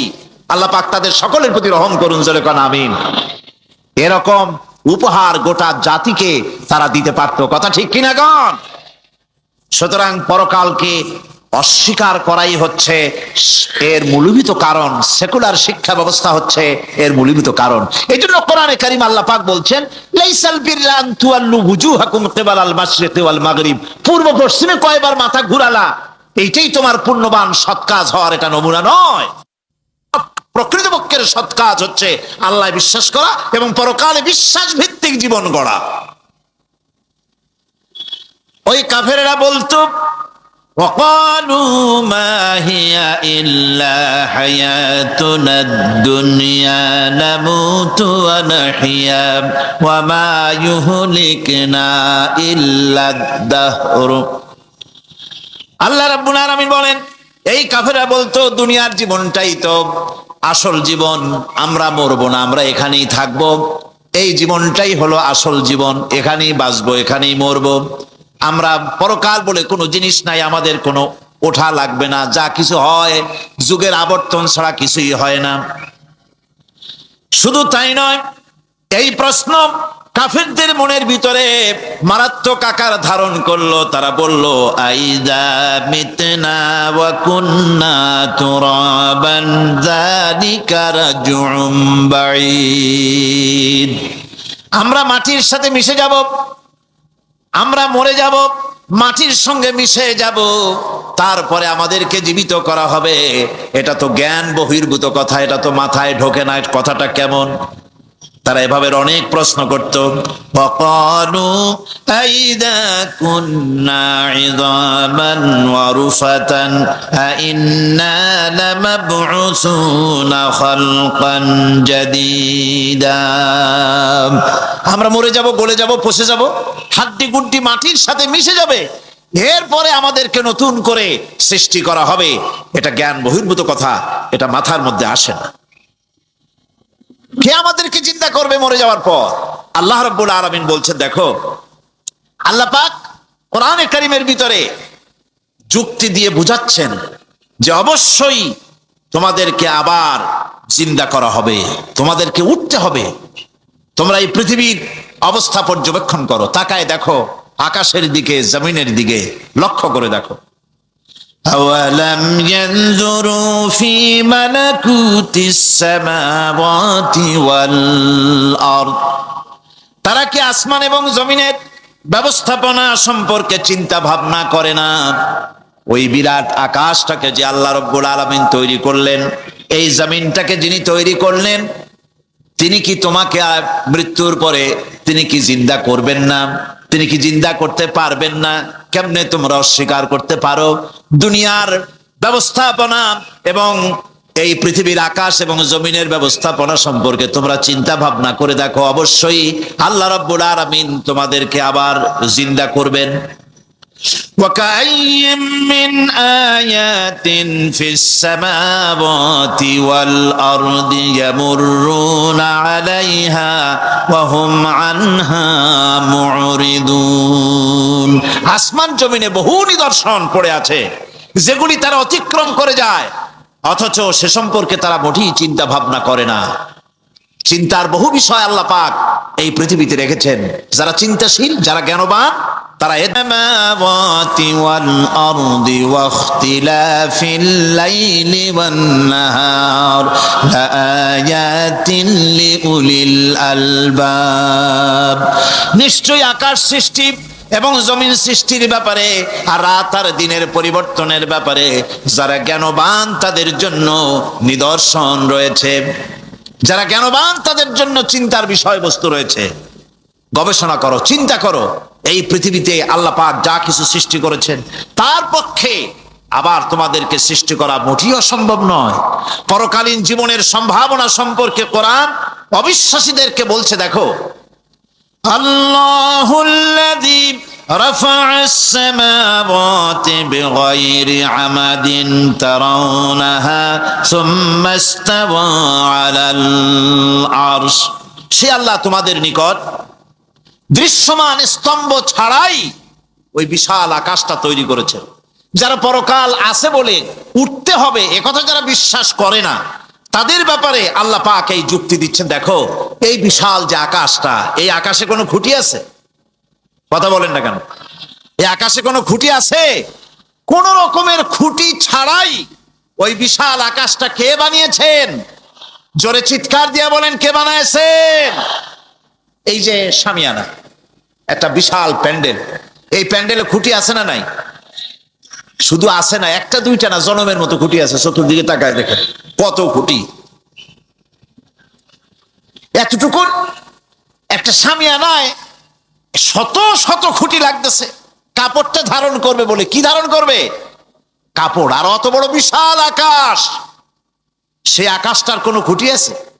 আল্লাহ পাক বলছেন কোন দৃশ্যমান খুঁটি ছাড়াই এত বড় বিশাল আকাশটা তোমার মাথার উপরে দাঁড়িয়ে আছে এবং আল্লাহ পাক আরশের উপরে দীপ্তমান হয়ে আছেন। এগুলি দেখেও কি তোমার মাথার মধ্যে কোনো চিন্তা আসে না যেটা কি করে সম্ভব হলো? অনেকে তো এমন আছে শিক্ষিত লোক, তারা আবার বলে কি, কয় যে না আকাশ বলে কিছু নাই, ওই অনেক দূরে তো সেই জন্য নীলে নীলে দেখা যায়, আসলে কিছু নাই। আকাশ, কোরআনে কারীমের মধ্যে আকাশ সম্পর্কে যে কথা বলা হয়েছে, বিশাল, যার কোনো কুল নাই, কিনারা নাই, মহাশূন্য। আমি সামনে বলবো আকাশ সম্পর্কে কথা আসতেছে। আল্লাহ পাক বলছেন, দেখো ওই বিশাল আকাশটাকে আমি সৃষ্টি করে রেখেছি, কোনো খুঁটি লাগাই নাই। তোমার মতো একটা ছোট্ট মানুষ সৃষ্টি করেছি, মরে যাওয়ার পর মাটির সাথে মিশে যাবা, আবার তোমাকে যে আমি উঠাবো এ ব্যাপারে তোমার চিন্তার মধ্যে দুর্বলতা আসলো কেন যে সেই আল্লাহ রাব্বুল আলামিন তোমাকে উঠাতে পারবেন না? وَسَخَّرَ الشَّمْسَ وَالْقَمَرَ كُلٌّ يَجْرِي لِأَجَلٍ مُّسَمًّى। তিনি চন্দ্র সূর্যকে আজ্ঞাবহ আজ্ঞাবর্তী করেছেন, প্রত্যেকেই তার নির্দিষ্ট সময় সীমা মতো চলাফেরা করতেছে। তুমি তো ছোট একটা মানুষ, অত বড় বিশাল সূর্যটা, বিরাট চন্দ্রটা সব গতিমান, আল্লাহর হুকুমে সব চলাফেরা করতেছে, কথা ঠিক কিনা? এই সবগুলি আল্লাহ রাব্বুল আলামিন দুনিয়ার মানুষের সামনে তুলে ধরেছেন। তাকায় দেখো, নজর করে দেখো, এই সুন্দর করে জমিন ও আসমানকে সৃষ্টি করেছি, চাঁদ সূর্যকে সৃষ্টি করেছি। এবার লক্ষ্য করো, আনতুম আশাদ্দু খালকান আমিস সামাউ বানাহা, তোমাদের সৃষ্টি করা বেশি কঠিন না ওই বিশাল আকাশটাকে তৈরি করা বেশি কঠিন? কোনটা বেশি কঠিন? কত বড় বিশাল আকাশটাকে যিনি সৃষ্টি করলেন, তিনি তোমার মতো মানুষকে সৃষ্টি করতে পারবেন না? আবার যিনি একবার বিনা মডেলে তোমাকে তৈরি করলেন, আল্লাহ কি সুন্দর দৃষ্টান্ত দিচ্ছেন, আনতুম আশাদ্দু খালকান আমিস সামাউ বানাহা, তোমারে কঠিন তৈরি করা বেশি কঠিন, ওই বিশাল আকাশটাকে বেশি তৈরি করা বেশি কঠিন? অত বড় বিরাট জিনিসটাই তো আল্লাহ তৈরি করে ফেলেছেন, বিশাল আকাশ, মহাশূন্য। আর সেই মহাশূন্যের তুলনায়, মহাবিশ্বের তুলনায় পৃথিবী কত ছোট। আমাদের সবচাইতে কাছে বিজ্ঞানীরা হয়রান হয়ে যাচ্ছে আকাশের চিন্তা করে, মহাকাশ চিন্তা করে ক্রমান্বয়ে হয়রান হয়ে যাচ্ছে। আমাদের সবচাইতে নিকটতম যে গ্যালাক্সিটা আছে, এই গ্যালাক্সিটার ব্যাস হচ্ছে, যেটা সবচাইতে ছোট, গরিব গ্যালাক্সি, এটা বিজ্ঞানীরা বলেছে গরিব গ্যালাক্সি, দিনহীন। এই গরিব গ্যালাক্সি যেটা আমাদের সবচাইতে নিকটে, পৃথিবীর সবচাইতে কাছে, এর ব্যাস হচ্ছে, এর পরিধি হচ্ছে 1,00,000 আলোকবর্ষ সমান। 1,00,000 আলোকবর্ষ, প্রতি সেকেন্ডে আলোর গতি কত? 1,86,000 মাইল প্রতি সেকেন্ডে। প্রতি সেকেন্ডে যে আলোর গতি 1,86,000 মাইল, এর মিনিট, এর ঘন্টা, এর সপ্তাহ, এর মাস, এর বছর, এরকম 1,00,000 আলোকবর্ষ হচ্ছে সেই ছায়াপথের ব্যাস, এটার পরিধি। এটা হলো গরিব গ্যালাক্সি। আর এই গ্যালাক্সিতে বাস করে 10,000 কোটি তারকা। বিজ্ঞানীরা বলছেন যে তারকাগুলি সূর্যের চাইতে লক্ষ কোটি গুণে অনেক বড়। সুবহানাল্লাহ। তাহলে মহাকাশ সম্পর্কে চিন্তা করে মানুষ আজ অবাক হয়ে যাচ্ছে, চিন্তায় হয়রান হয়ে যাচ্ছে। বার্টন রাসেল তিনি বলেছিলেন, স্রষ্টার স্রষ্টাকে, স্রষ্টার স্রষ্টাকে। এর জবাব আরেকজন বিজ্ঞানী লিখেছেন যে স্রষ্টার স্রষ্টাকে এই চিন্তা তো সৃষ্টিতে করতে পারবে না, স্রষ্টার কোনো স্রষ্টা নাই। পৃথিবীতে যত স্রষ্টা আছে, মাইক যে তৈরি করেছে সেও একজন স্রষ্টা, ঠিক কিনা? কোন কথা বোঝেন তো আমার? মাইক যে তৈরি করেছে সেও একটা স্রষ্টা, ওই প্যান্ডেল যে তৈরি করেছে সেও একটা স্রষ্টা, চেয়ার টেবিল যে সৃষ্টি করেছে সেও একটা স্রষ্টা। কিন্তু এরা কেউ পূর্ণাঙ্গ স্রষ্টা নয়, কারণ এই মাইকটা তৈরি করার যত উপাদান, সমস্ত উপাদান আল্লাহ রাব্বুল আলামিনের তৈরি করা। লোহা তৈরি করতে পারবেন, একটা বাঁশ বানাইতে, বাঁশ হোক লোহা হোক যা সব বাদ দেন, মাথার একটা চুল বানাইতে পারবেন, পাট দিয়া রং দিয়া পরচুলা বানাইতে পারবেন, কিন্তু চুলের মতো করে একটা চুল বানাইতে পারবেন না। মানুষের শরীরের রক্তের মতো করে এক ফোঁটা রক্ত মানুষের শরীরের বাইরে বানান তো দেখি। তাহলে মানুষের যখন রক্তের প্রয়োজন হয়, তখন মানুষের কাছ থেকে রক্ত ধার নেওয়া লাগতো না, ফ্যাক্টরিতে রক্ত তৈরি হয়ে থাকতো, কোনো অসুবিধা হতো না। এক ফোঁটা রক্ত বানানোর শক্তি গোটা পৃথিবীর মানুষের নয়।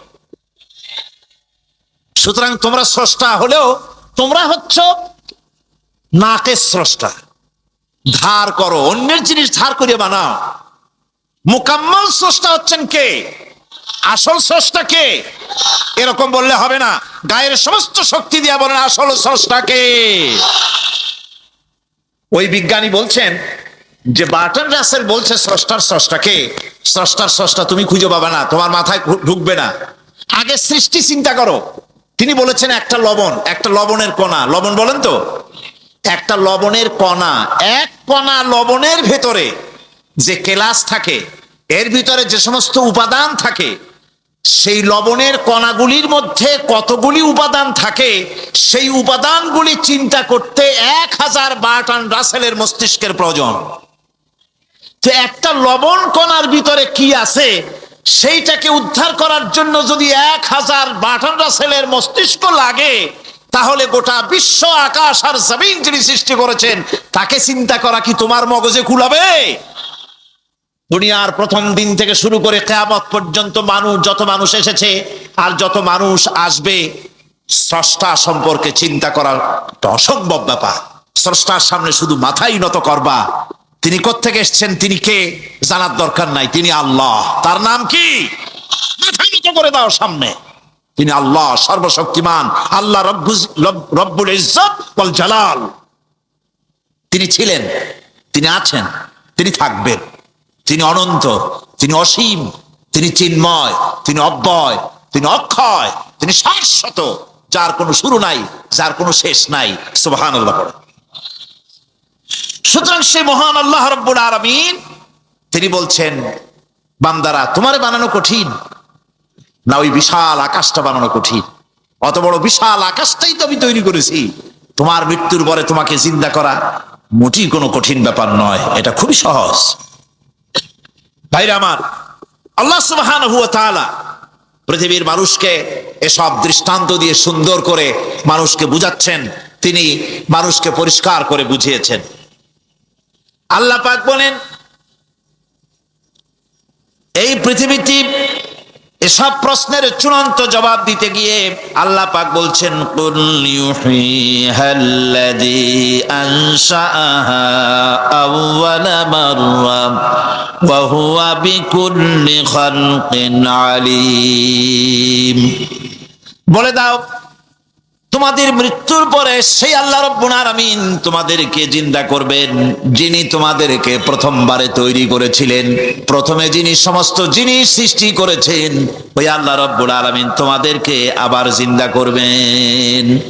আর এসব জিনিসকে খেল তামাশার বিষয়বস্তু করে তৈরি করা হয় নাই। সমস্ত জিনিসের পেছনে বিরাট উদ্দেশ্য কাজ করেছে। একটা লক্ষ্য নিয়ে, সামনে নিয়ে, উদ্দেশ্য নিয়ে আল্লাহ তৈরি করেছে। আল্লাহ পাক বলছেন, وما خلقنا السماوات والأرض وما بينهما لاعبين। এই পৃথিবীতে আকাশ, ওই বিশাল আকাশ এবং জমিন এবং এর মধ্যস্থিত কোন জিনিসকে আমি খামোখা তৈরি করি নাই, খেল তামাশার বিষয়বস্তু হিসাবে তৈরি করি নাই। যারা নাকি জ্ঞানবান, যারা বুদ্ধিমান, তাদের সম্পর্কে আল্লাহ বলেন, আল্লাযীনা ইয়াযকুরুনাল্লাহা কিয়ামান ওয়া কুউদান ওয়া আলা জুনুবিহিম ওয়া ইয়াতাফাক্কারুনা ফি খালকিস সামাওয়াতি ওয়াল আরদ রব্বানা মা খালাকতা হাযা বাতিলা সুবহানাকা ফাকিনা আযাবান নার। যারা নাকি জ্ঞানবান, যারা চিন্তাশীল, যারা শুধু পাইকারি দরে খায় আর ঘুমায় না, যারা চিন্তা ভাবনা করে, তারা দাঁড়ানো অবস্থায়, বসা অবস্থায়, সব অবস্থায় আকাশ জমিন, রাত দিনের পরিবর্তন, মানব সৃষ্টি, এ সব কিছু চিন্তা গবেষণা করে বলে, রব্বানা মা খালাকতা হাযা বাতিলা, এ কোনো কিছুই তুমি নিরর্থক ভাবে সৃষ্টি করনি, সবগুলোই তুমি বিশেষ উদ্দেশ্য নিয়ে তৈরি করেছো। ফাকিনা আযাবান নার, সুতরাং আমাকে জাহান্নামের আগুন থেকে তুমি রক্ষা করো, আমাকে তুমি রক্ষা করো। আমরা সবাই বলি আমিন। চিন্তাশীল এবং গবেষক যারা, তারা এভাবে চিন্তা ভাবনার মাধ্যমে এ সব কিছু তারা বুঝতে পারে যে এই পৃথিবী খেল তামাশার বিষয় নয়। এই পৃথিবীকে আল্লাহ পাক এমনি এমনি তৈরি করেন নাই, দুনিয়ার মানুষগুলিকেও খামোখা সৃষ্টি করেননি, এর পেছনে বিরাট উদ্দেশ্য কাজ করেছে এবং আমাদের সকলকেই আল্লাহ রাব্বুল আলামিনের কাছে হাজির হতে হবে। সুতরাং এই পৃথিবীতে দুনিয়ার চাইতে অগ্রাধিকার দিতে হবে আখিরাতকে। দুনিয়ার চাইতে অগ্রাধিকার দিতে হবে কোনটাকে বলেন? আখিরাতের অগ্রাধিকার দিতে হবে। আল্লাহ পাক বলছেন, ওয়ামা হাদিহিল হায়াতুদ দুনিয়া ইল্লা লাহুন ওয়া লাইবুন ওয়া ইন্নাদ দারাল আখিরাতা লাহিয়াল হায়ানু লাউ কানু ইয়ামালুন। এ দুনিয়া হচ্ছে নিছক খেল তামাশা। এটা আর কিছুই নয়। জীবনের প্রকৃত আবাসস্থল হচ্ছে আখিরাত। এই দুনিয়া একটা মোহ, এই মোহের পেছনে মানুষেরা ঘুরছে, বিবি বাল বাচ্চা এর পেছনে ঘুরছে। অথচ এই বিবি বাল বাচ্চা কিয়ামতের দিন মুসিবত হয়ে দাঁড়াবে মানুষের জন্য। একটা মোহর মধ্যে মানুষ পড়ে আছে, খেল তামাশার ভিতরে পড়ে আছে। আল্লাহ পাক বলছেন, কুল মাতাউদ দুনিয়া কালিলুন ওয়াল আখিরাতু খায়রুল লিমান ইত্তাকা। বলো, দুনিয়ার সমস্ত সম্পদ খুবই নগণ্য, আর যে ব্যক্তি পরকালকে বিশ্বাস করে, পরকালের কামনা করে, সেই খোদাভীরু লোকদের জন্য পরকাল হচ্ছে প্রকৃত আবাসস্থল। সেই জায়গাটাই হলো আসল জায়গা। ওই জায়গার জন্য কিছু তৈরি করতে হবে। কোরআনে কারিমে রব্বুল আলামিন বলছেন, আরাদিতুম বিল হায়াতিদ দুনিয়া মিনাল আখিরাহ ফামা মাতাউদ দুনিয়া ফিল আখিরাতি ইল্লা কালিল। তোমরা কি পরকালের জীবনের বিনিময় এই দুনিয়ার জীবনটাই বেশি পরিতুষ্ট হয়েছে? অথচ দুনিয়ার জীবনের সুখ সম্পদ তো পরকালের তুলনায় খুবই নগণ্য। পরকালের সুখ অনেক বেশি, পরকালের দুঃখটাও অনেক বেশি, সুখটাও অনেক বেশি। পরকালটা স্থায়ী, সুতরাং দুনিয়ার মোহে না পড়ে পরকালের জন্য জীবনটাকে পরকাল ভিত্তিক জীবন তৈরি করো। আল্লাহ পাক বলছেন, ফাম্মা মান তাগা ওয়া আসারাল হায়াতাদ দুনিয়া ফাইন্নাল জাহিমা হিয়াল মাওয়াব। অতঃপর যে ব্যক্তি বিদ্রোহ করেছে এবং দুনিয়ার জীবনকে অগ্রাধিকার দিয়েছে, তার জায়গা হচ্ছে জাহান্নাম। জোরে বলেন নাউজুবিল্লাহ। যে ব্যক্তি আল্লাহর সঙ্গে বিদ্রোহ করেছে আর পরকালের জন্য পাথর জোগাড় করে নাই, দুনিয়াকে অগ্রাধিকার দিল, পরকালকে ভুলে গেল, তার জায়গা হলো জাহান্নাম। ওয়াম্মা মান খাফা মাকামা রাব্বিহি ওয়া নাহান নাফসা আনিল হাওয়া ফাইন্নাল জান্নাতা হিয়াল মাওয়া। আর যে ব্যক্তি আপন প্রভুর সামনে উপস্থিত হওয়াকে ভয় করেছে এবং আপন প্রবৃত্তিকে লালসা মুক্ত করেছে, লালসার হাত থেকে রক্ষা করেছে, আল্লাহ রব্বুল আলামিন কিয়ামতের দিন তার জন্য রেখে দিয়েছেন জান্নাত। তার জন্য কোন জায়গা? জান্নাত।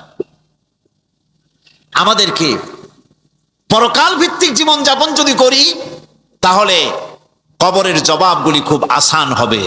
আর যদি পরকাল ভিত্তিক জীবন যাপন না হয়, কবরটা মুসিবত হয়ে যাবে। হযরত ওসমান রাদিয়াল্লাহু তাআলা আনহু কবরের কাছে গিয়ে খুব কাঁদতেন।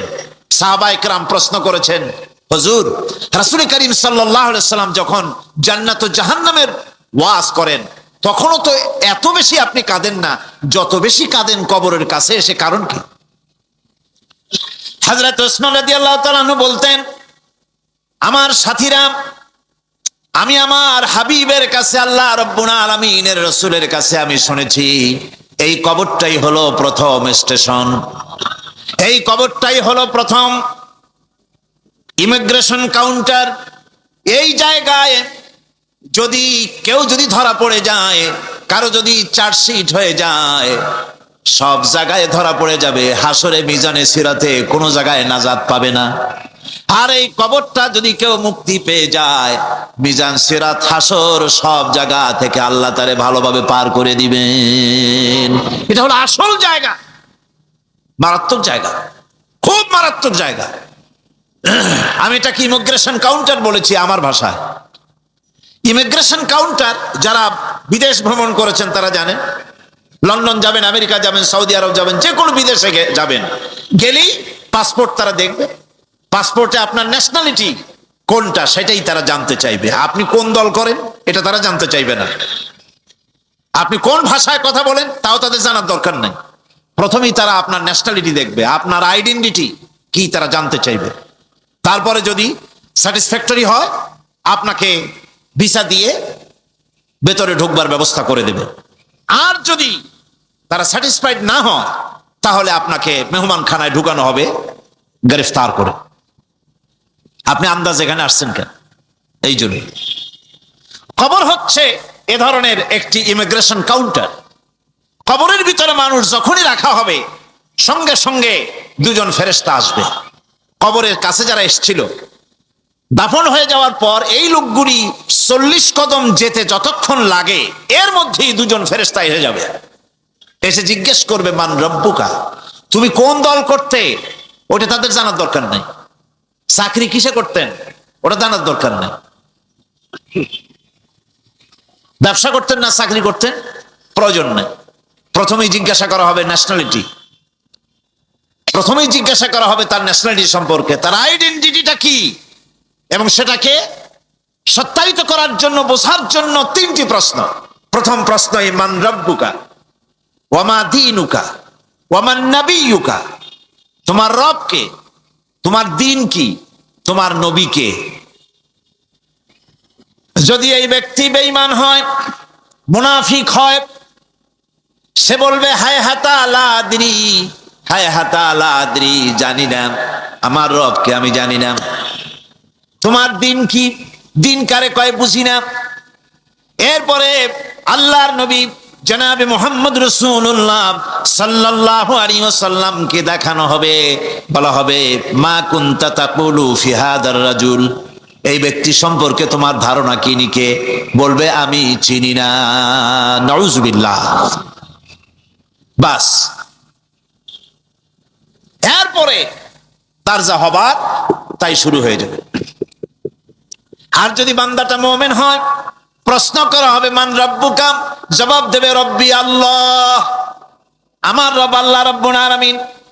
ওয়ামা দীনুকা, দীনুনা ইসলাম, আমার দিন হচ্ছে ইসলাম। এরপরে আল্লাহর নবীকে দেখানো হবে। কয়েক রকমের বর্ণনা আছে, কোন বর্ণনায় আছে হুজুরের আকারে দেখানো হবে, অথবা রাসূলকে সরাসরি দেখানো হবে। বলা হবে মা কুনতা তাকুলু ফি হাদার রাজুল, এই লোকটি সম্পর্কে ধারণা কি। মুমিন ব্যক্তি বলবে হাদা নবিয়ুনা মুহাম্মাদুর রাসূলুল্লাহ সাল্লাল্লাহু আলাইহি ওয়াসাল্লাম, ইনি আমার তো সেই নবী মুহাম্মাদুর রাসূলুল্লাহ সাল্লাল্লাহু আলাইহি ওয়াসাল্লাম। আমরা যেন এই রকমের জবাব দিতে পারি, আল্লাহ কবুল করো। সকলে জোরে কোন আমিন। জবাব হয়ে যাওয়ার পর গায়ব থেকে আওয়াজ আসবে ফাফরিশু বিল জান্নাতি ওয়ালবিসু বিল জান্নাহ, ও আমার ফেরেশতারা আমার এই বান্দাকে জান্নাতের পোশাক পরায়া দাও আর কবরটাকে জান্নাতের বিছানা বিছায়া দাও। জান্নাতের পোশাক পরায় দাও, জান্নাতের বিছানা বিছায়া দাও। ইলা মাদ্দা বাসারিহি, তার চোখের দৃষ্টি যদ্দূর যায়। হযরত আব্দুল্লাহ বিন আমর রাদিয়াল্লাহু তাআলা আনহু তিনি বলছেন, এক ব্যক্তি তার মাতা পিতাকে কাঁদায় রেখে রাসূলের সামনে জিহাদে যাওয়ার জন্য উপস্থিত হয়েছেন, মা বাপকে ক্রন্দনরত অবস্থায় রেখে।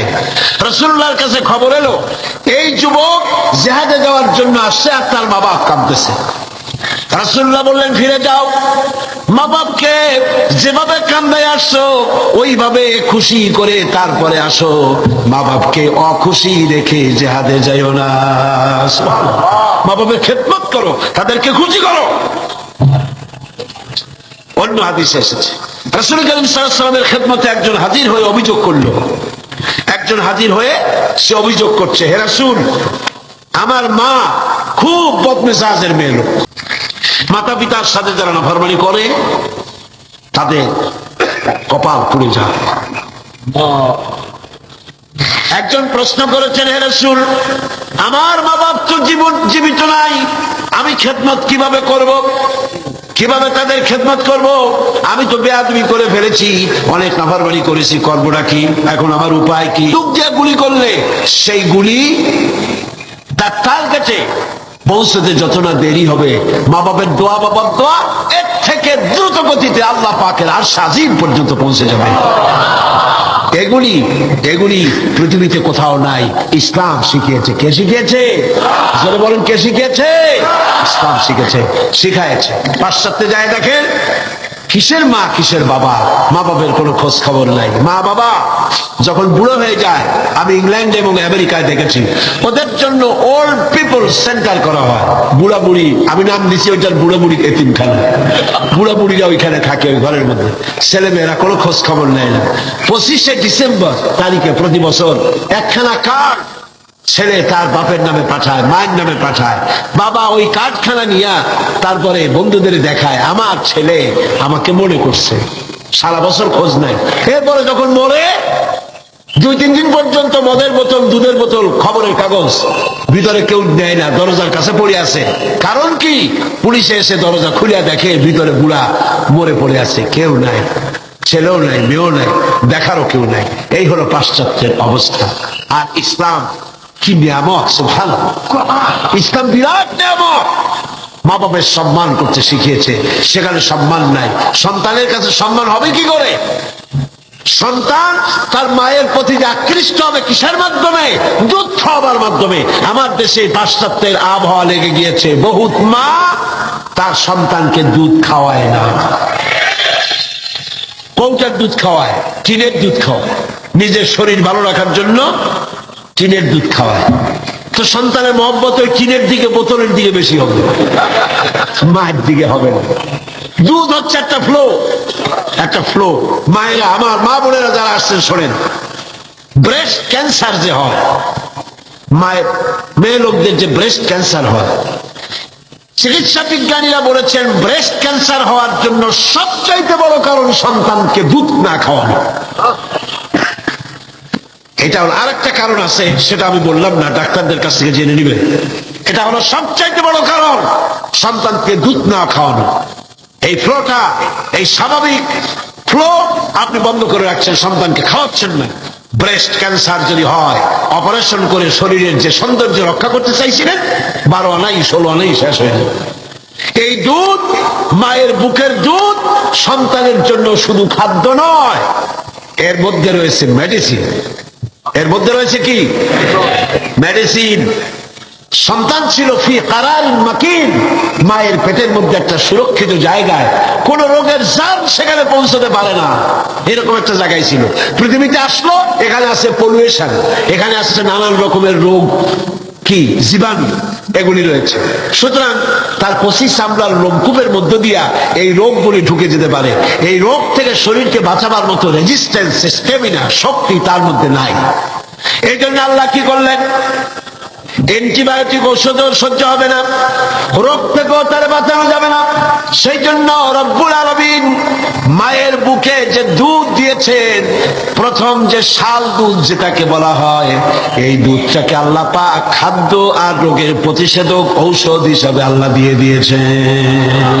সন্তানকে দুধ খাওয়াও, সন্তানের মহব্বত তোমার প্রতি বাড়তেই থাকবে। সুবহানাল্লাহ। বুড়া হইলে তখন আর পাপের কোনো জুত থাকে না। ওই আমি মাঝে মধ্যে বলি যে কোন প্রাইমারি স্কুলের মাস্টার যদি বলে যে আমি ঘুষ খাই না, এই কথার তো কোনো দাম নাই। আপনি প্রাইমারি স্কুলের শিক্ষক, আপনার ঘুষ দেবে কিনা? কিন্তু যদি কোন এসপি, ডিসি, মন্ত্রী, ওনারা যদি বলেন আমরা ঘুষ খাই না, এই কথার দাম আছে। কারণ রাত দিন 24 ঘন্টা ঘুষের হাতছানি, ঠিক কিনা? বুড়া ব্যক্তি যদি বলে আমি জেনা করি না, পারেন না তাই করেন, ঠিক কিনা? একটা দৃষ্টান্ত দিলাম। সুতরাং যৌবনকালে মানুষ অপরাধ করে বেশি, মিথ্যা কথা বলে বেশি, জিনা করে, মদ খায়, গুনাহ করে, হাজারো রকমের নাফরমানি কাজ করে। সেই যৌবনকালে পিতা সন্তানকে বুঝ দিয়ে দিতেছেন, আমার কলিজার টুকরা শোনো, আমি তোমার কল্যাণকামী পিতা। আমার কলিজার টুকরা সন্তান, ছোট্ট সরিষা পরিমাণ যদি কোনো জিনিস পাথরের মধ্যে লুকায় থাকে, মাটির নিচে যদি থাকে, মহাশূন্যে যদি হারায় যায়, কিয়ামতের দিন আল্লাহ রাব্বুল আলামিন সেই সরিষার দানাটাও হাজির করে দিবেন। সরিষার দানাটা যিনি তুলবেন, তোমার অপরাধ তিনি তুলতে পারবেন না, ধরা পড়বে না।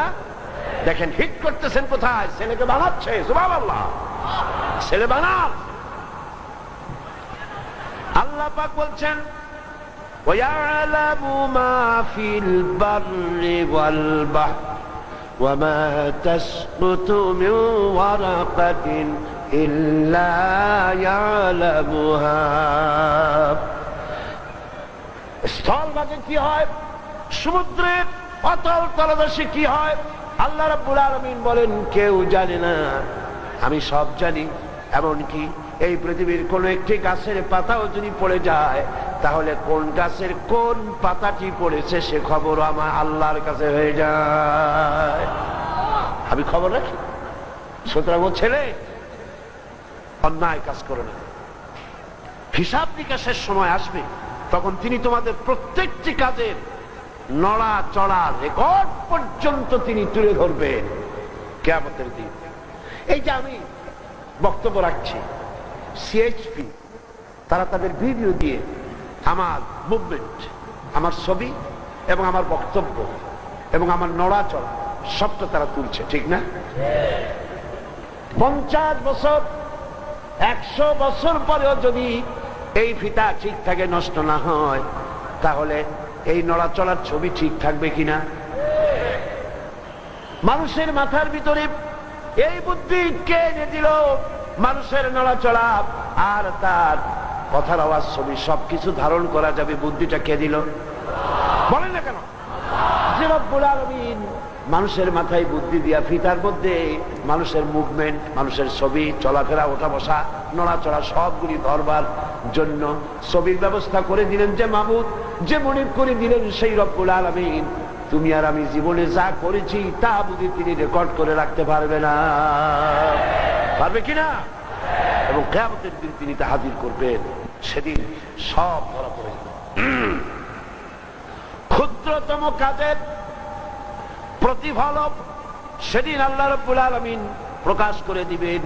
فَمَن يَعْمَلْ مِثْقَالَ ذَرَّةٍ خَيْرًا يَرَهُ وَمَن يَعْمَلْ مِثْقَالَ ذَرَّةٍ شَرًّا يَرَهُ।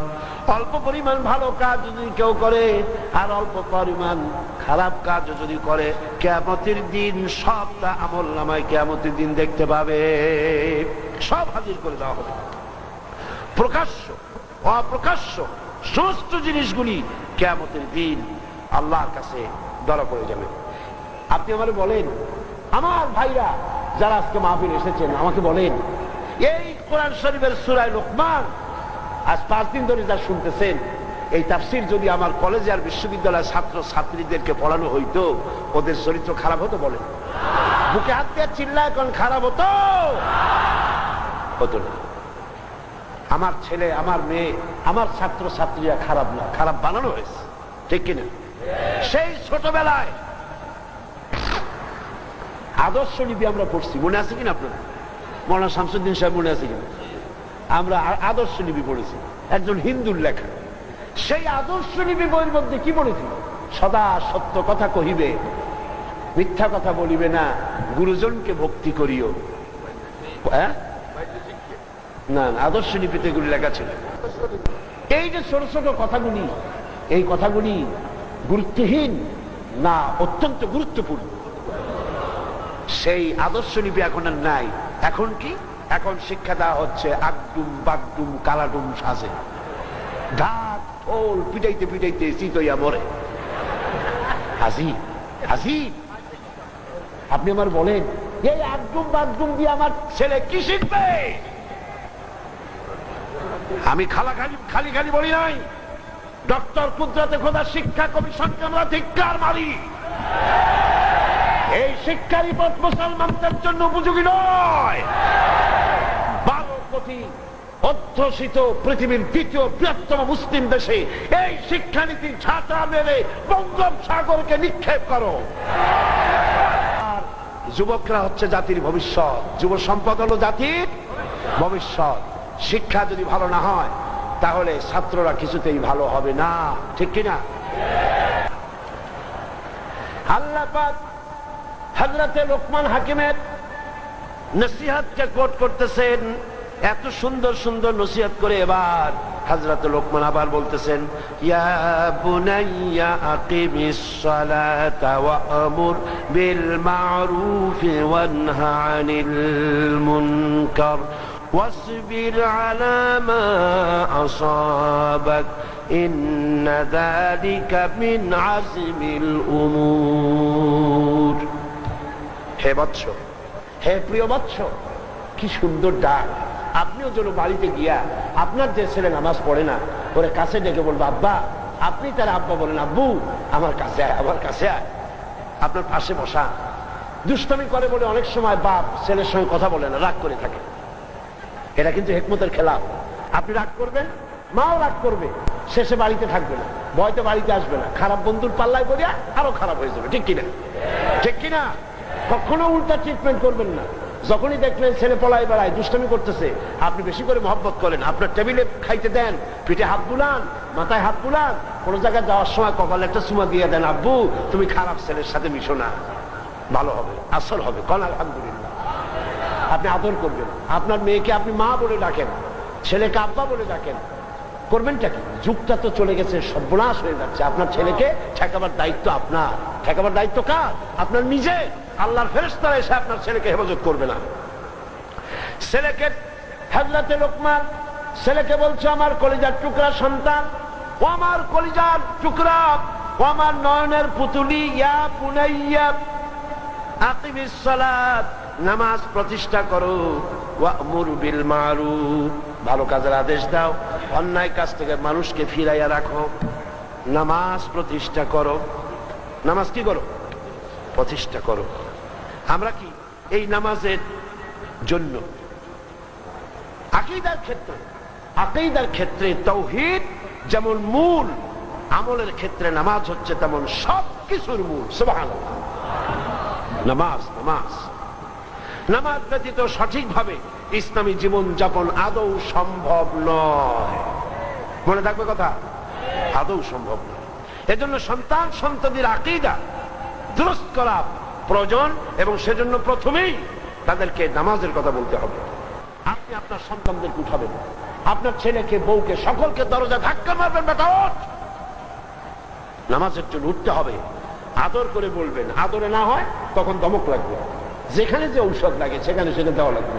একেবারে সবসময় আপনি মেনটা করলে তাতে আবার কাজ হবে না। কথা বুঝছেন? যখন যে রকমের ওষুধ লাগে ওই সময় ওই রকমের ওষুধ দিবেন। এত তো শিখাবার দরকার নেই, কি বলে?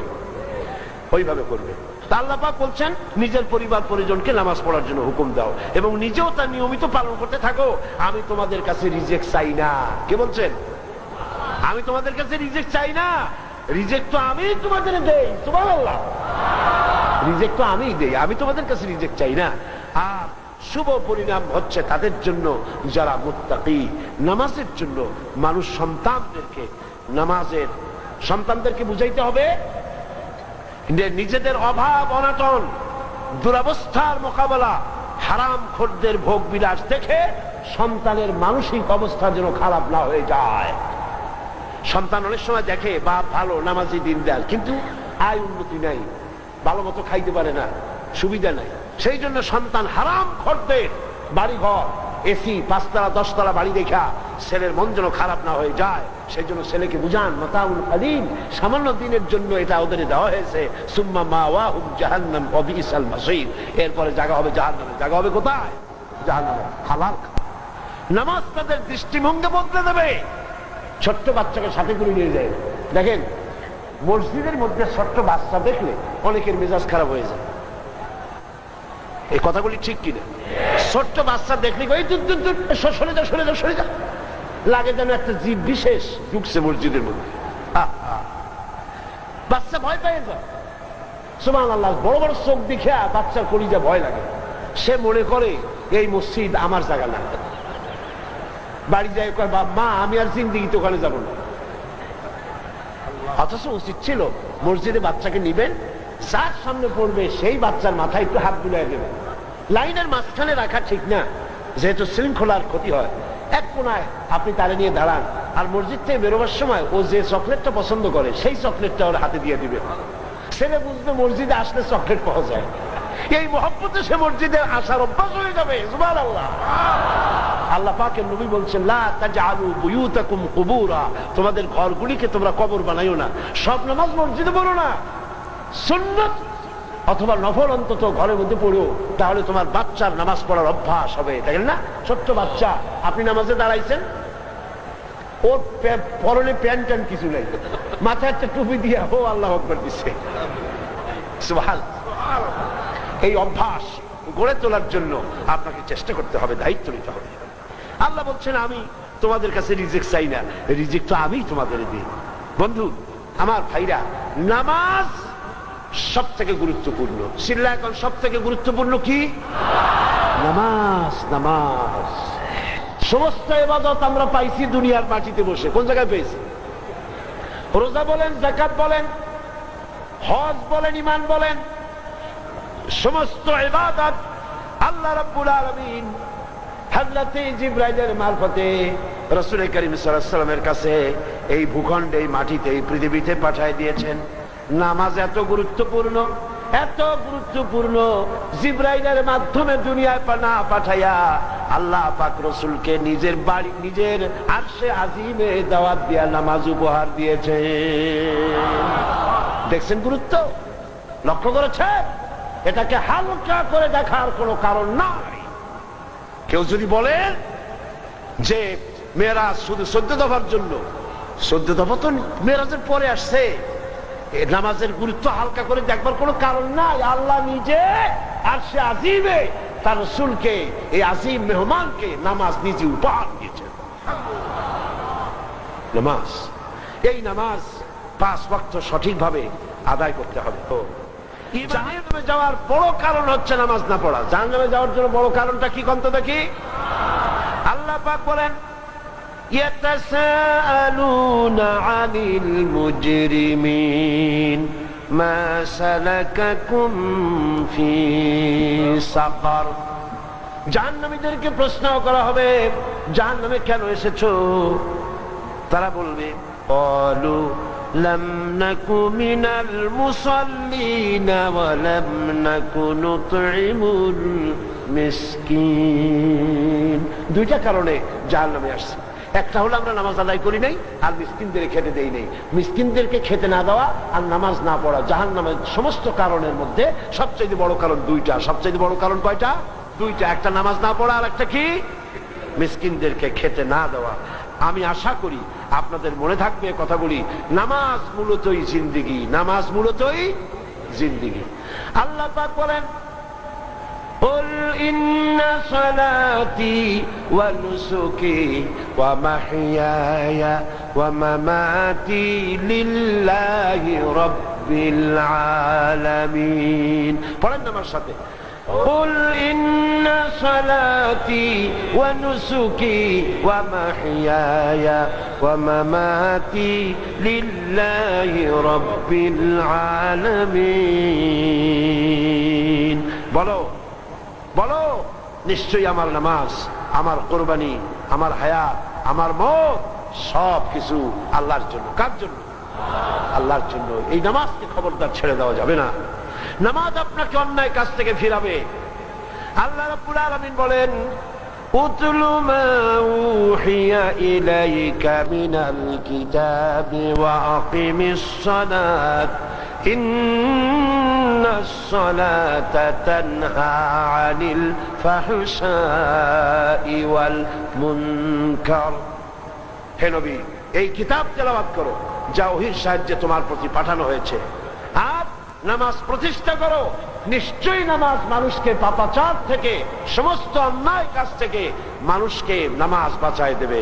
অন্যায় কাজ থেকে বাঁচাবে কে? নামাজ। কে বাঁচাবে? নামাজ। কিন্তু আমরা অনেকে নামাজ পড়ি, তারপরেও অন্যায় কাজ আমাদের মধ্যে অনেকেই করে। তাহলে নামাজের দোষ না আমাদের দোষ? দোষটা কার? তার মানে হলো নামাজটা আমাদের হয় না, আমরা নামাজটা শুদ্ধ করে আদায় করতে পারি না। নামাজ পড়ি, সেই নামাজ হয় না। আমাদের অধিকাংশ লোকের নামাজ হয় না। এই নামাজের ব্যাপারে গত কয় বছর আগে আমি ওয়াজ করেছিলাম, মনে আছে না? কথা কন না কেন? অন্তত 2.5 ঘন্টা শুধু নামাজের ব্যাপারে ওয়াজ করেছিলাম। এই যে সমস্ত বিষয়ের উপরে আমি এখানে তাফসীর করেছি, অন্তত তার 30-31টা বিষয়ের উপরে আলাদা আলাদা ক্যাসেট তৈরি করেছে। নামাজের সেই ক্যাসেট যদি আপনি শোনেন, আপনার স্ত্রী পুত্রকে শোনান, আলহামদুলিল্লাহ নামাজি হয়ে যাবে ইনশাআল্লাহ। বলেন ইনশাআল্লাহ। আমার বন্ধুগণ, নামাজ রাসূল করিম সাল্লাল্লাহু আলাইহি ওয়াসাল্লাম জীবনের শেষ মুহূর্তে নামাজ ছেড়ে দেন নাই, জামাতে নামাজ পড়েছেন। হাঁটতে পারেন না, দুইজন সাহাবীর কাঁধের উপরে ভর করে, কাঁধের উপরে ভর করে তারপরে এগিয়েছেন। মেম্বারের উপরে দাঁড়ায়া আল্লাহর নবী বলতেছেন, আল্লাহ পাক এই জমিনে, এই পৃথিবীতে তার এক বান্দাকে তামাম পৃথিবীর সমস্ত নিয়ামত দিতে চেয়েছিলেন, কিন্তু আল্লাহর বান্দা সমস্ত নিয়ামতকে পরিত্যাগ করে আল্লাহর সঙ্গে দেখা করা বেশি পছন্দ করেছেন। সাহাবীরা কেউ কিছু বুঝলেন না। হযরত আবু বকর রাদিয়াল্লাহু তাআলা আনহু তিনি অজরে কাঁদতেছিলেন। তার কান্না দেখে সাহাবীরা মনে করলেন রাসূলুল্লাহ কার কথা বলেছেন, তাতে কাঁদার কি আছে। কিন্তু হযরত আবু বকর বুঝতে পেরেছিলেন আল্লাহর নবী তিনি যে বলছেন এই পৃথিবীর সমস্ত জাগতিক সম্পদ আল্লাহ দিতে চেয়েছিলেন তার এক বান্দাকে, সেই বান্দা আল্লাহর নবী ছাড়া আর কেউ না। তিনি দুনিয়ার সমস্ত নিয়ামত পরিত্যাগ করে আল্লাহর দরবারে দেখা করার জন্য প্রস্তুতি নিয়েছেন। এই মাঝখানে এতগুলি লোক একসঙ্গে দাঁড়াইছেন।